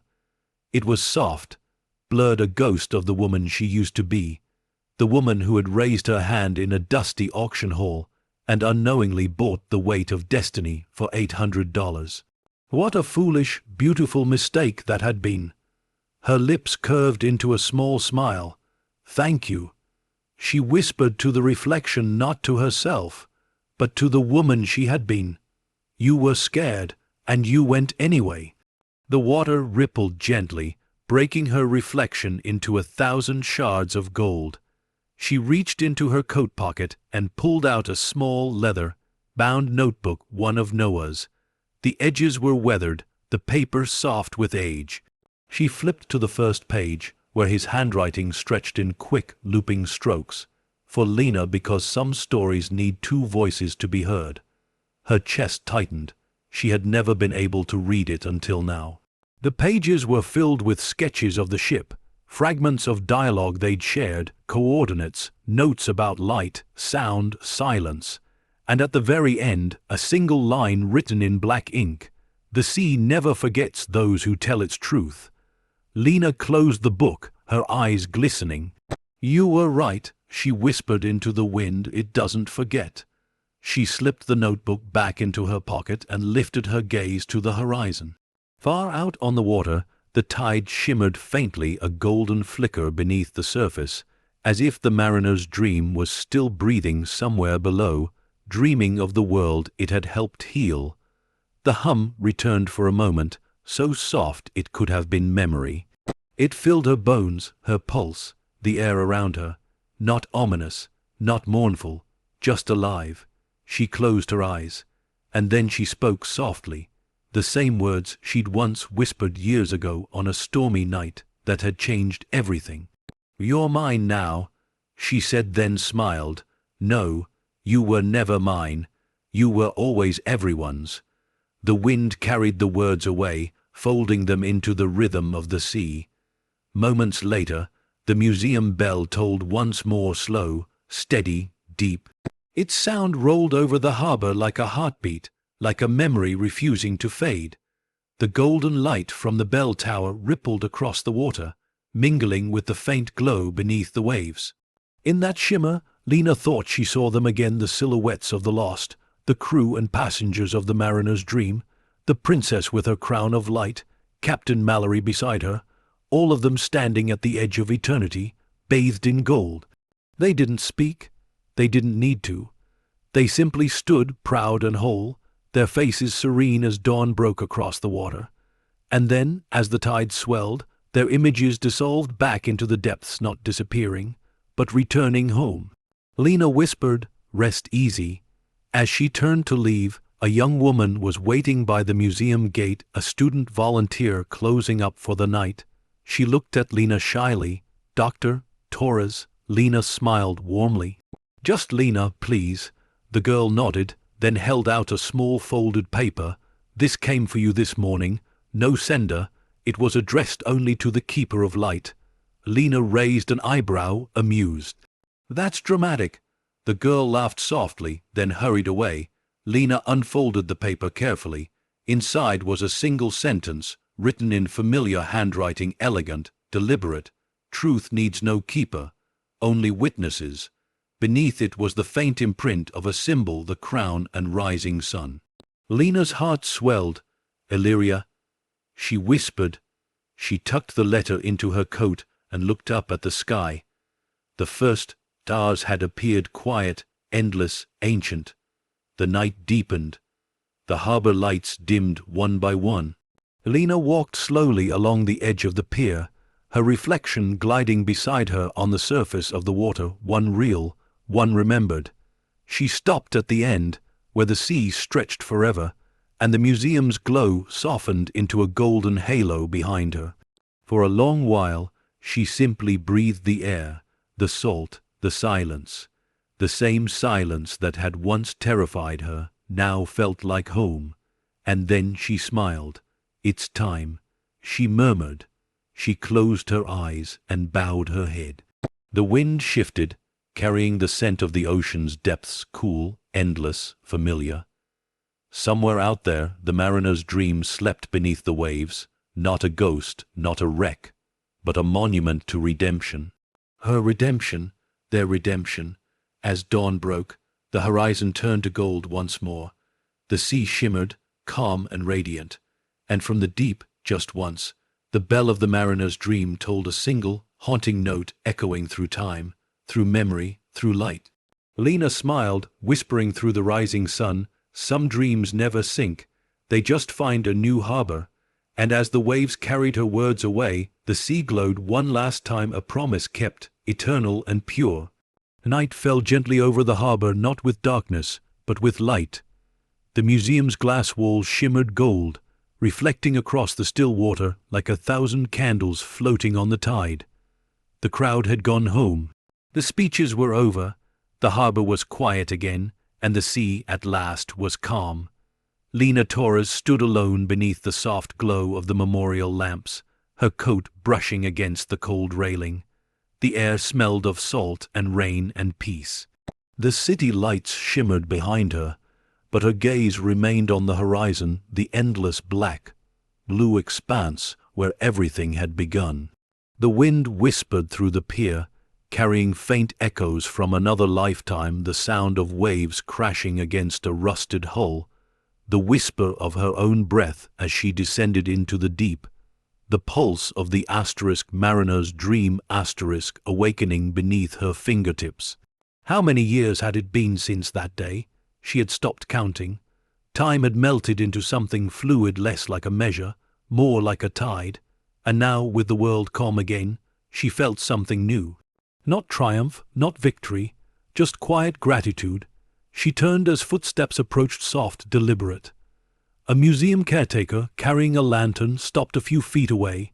"Evening, Dr. Torres," he said gently. "We're closing up for the night." She smiled faintly. "I know, I just needed a moment." He nodded, understanding. "Take all the time you need. After all, without you, none of this would exist." She shook her head. "It was never about me." The caretaker smiled and gestured toward the water. "Maybe not, but the sea remembers who listens." He left her with that thought, the lantern glow fading into the distance. Lena leaned on the railing, staring at her reflection in the dark water.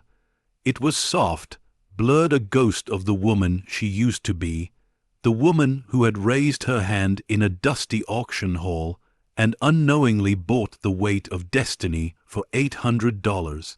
What a foolish, beautiful mistake that had been. Her lips curved into a small smile. "Thank you," she whispered to the reflection, not to herself, but to the woman she had been. "You were scared, and you went anyway." The water rippled gently, breaking her reflection into 1,000 shards of gold. She reached into her coat pocket and pulled out a small leather-bound notebook, one of Noah's. The edges were weathered, the paper soft with age. She flipped to the first page, where his handwriting stretched in quick, looping strokes. Asterisk. For Lena, because some stories need two voices to be heard. Asterisk. Her chest tightened. She had never been able to read it until now. The pages were filled with sketches of the ship, fragments of dialogue they'd shared, coordinates, notes about light, sound, silence, and at the very end a single line written in black ink, asterisk, "The sea never forgets those who tell its truth." Asterisk. Lena closed the book, her eyes glistening.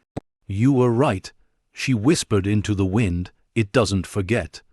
She slipped the notebook back into her pocket and lifted her gaze to the horizon. Far out on the water, the tide shimmered faintly, a golden flicker beneath the surface, as if the asterisk mariner's dream asterisk was still breathing somewhere below, dreaming of the world it had helped heal. The hum returned for a moment, so soft it could have been memory. It filled her bones, her pulse, the air around her, not ominous, not mournful, just asterisk alive. Asterisk. She closed her eyes. And then she spoke softly, the same words she'd once whispered years ago on a stormy night that had changed everything. "You're mine now," she said, then smiled. "No, you were never mine, you were always everyone's." The wind carried the words away, folding them into the rhythm of the sea. Moments later, the museum bell tolled once more, slow, steady, deep. Its sound rolled over the harbor like a heartbeat, like a memory refusing to fade. The golden light from the bell tower rippled across the water, mingling with the faint glow beneath the waves. In that shimmer, Lena thought she saw them again, the silhouettes of the lost, the crew and passengers of the asterisk mariner's dream. Asterisk. The princess with her crown of light, Captain Mallory beside her, all of them standing at the edge of eternity, bathed in gold. They didn't speak. They didn't need to. They simply asterisk stood asterisk, proud and whole, their faces serene as dawn broke across the water. And then, as the tide swelled, their images dissolved back into the depths, not disappearing, but returning home. Lena whispered, "Rest easy." As she turned to leave, a young woman was waiting by the museum gate, a student volunteer closing up for the night. She looked at Lena shyly. "Dr. Torres?" Lena smiled warmly. "Just Lena, please." The girl nodded, then held out a small folded paper. "This came for you this morning, no sender. It was addressed only to asterisk, the keeper of light." Asterisk. Lena raised an eyebrow, amused. "That's dramatic." The girl laughed softly, then hurried away. Lena unfolded the paper carefully. Inside was a single sentence, written in familiar handwriting, elegant, deliberate. Asterisk. "A truth needs no keeper, only witnesses." Asterisk. Beneath it was the faint imprint of a symbol, the crown and rising sun. Lena's heart swelled. "Illyria?" she whispered. She tucked the letter into her coat and looked up at the sky. The first stars had appeared, quiet, endless, ancient. The night deepened. The harbor lights dimmed one by one. Lena walked slowly along the edge of the pier, her reflection gliding beside her on the surface of the water, one real, one remembered. She stopped at the end, where the sea stretched forever, and the museum's glow softened into a golden halo behind her. For a long while, she simply breathed the air, the salt, the silence. The same silence that had once terrified her now felt like home. And then she smiled. "It's time," she murmured. She closed her eyes and bowed her head. The wind shifted, carrying the scent of the ocean's depths, cool, endless, familiar. Somewhere out there, the asterisk mariner's dream asterisk slept beneath the waves, not a ghost, not a wreck, but a monument to redemption. Her redemption, their redemption. Asterisk. As dawn broke, the horizon turned to gold once more. The sea shimmered, calm and radiant, and from the deep, just once, the bell of the asterisk mariner's dream asterisk tolled a single, haunting note, echoing through time, through memory, through light. Asterisk. Asterisk. Lena smiled, whispering through the rising sun. Asterisk. Asterisk. Asterisk. Some dreams never sink. They just find a new harbor. Asterisk. Asterisk. Asterisk. And as the waves carried her words away, The sea glowed one last time, a promise kept, eternal and pure. Asterisk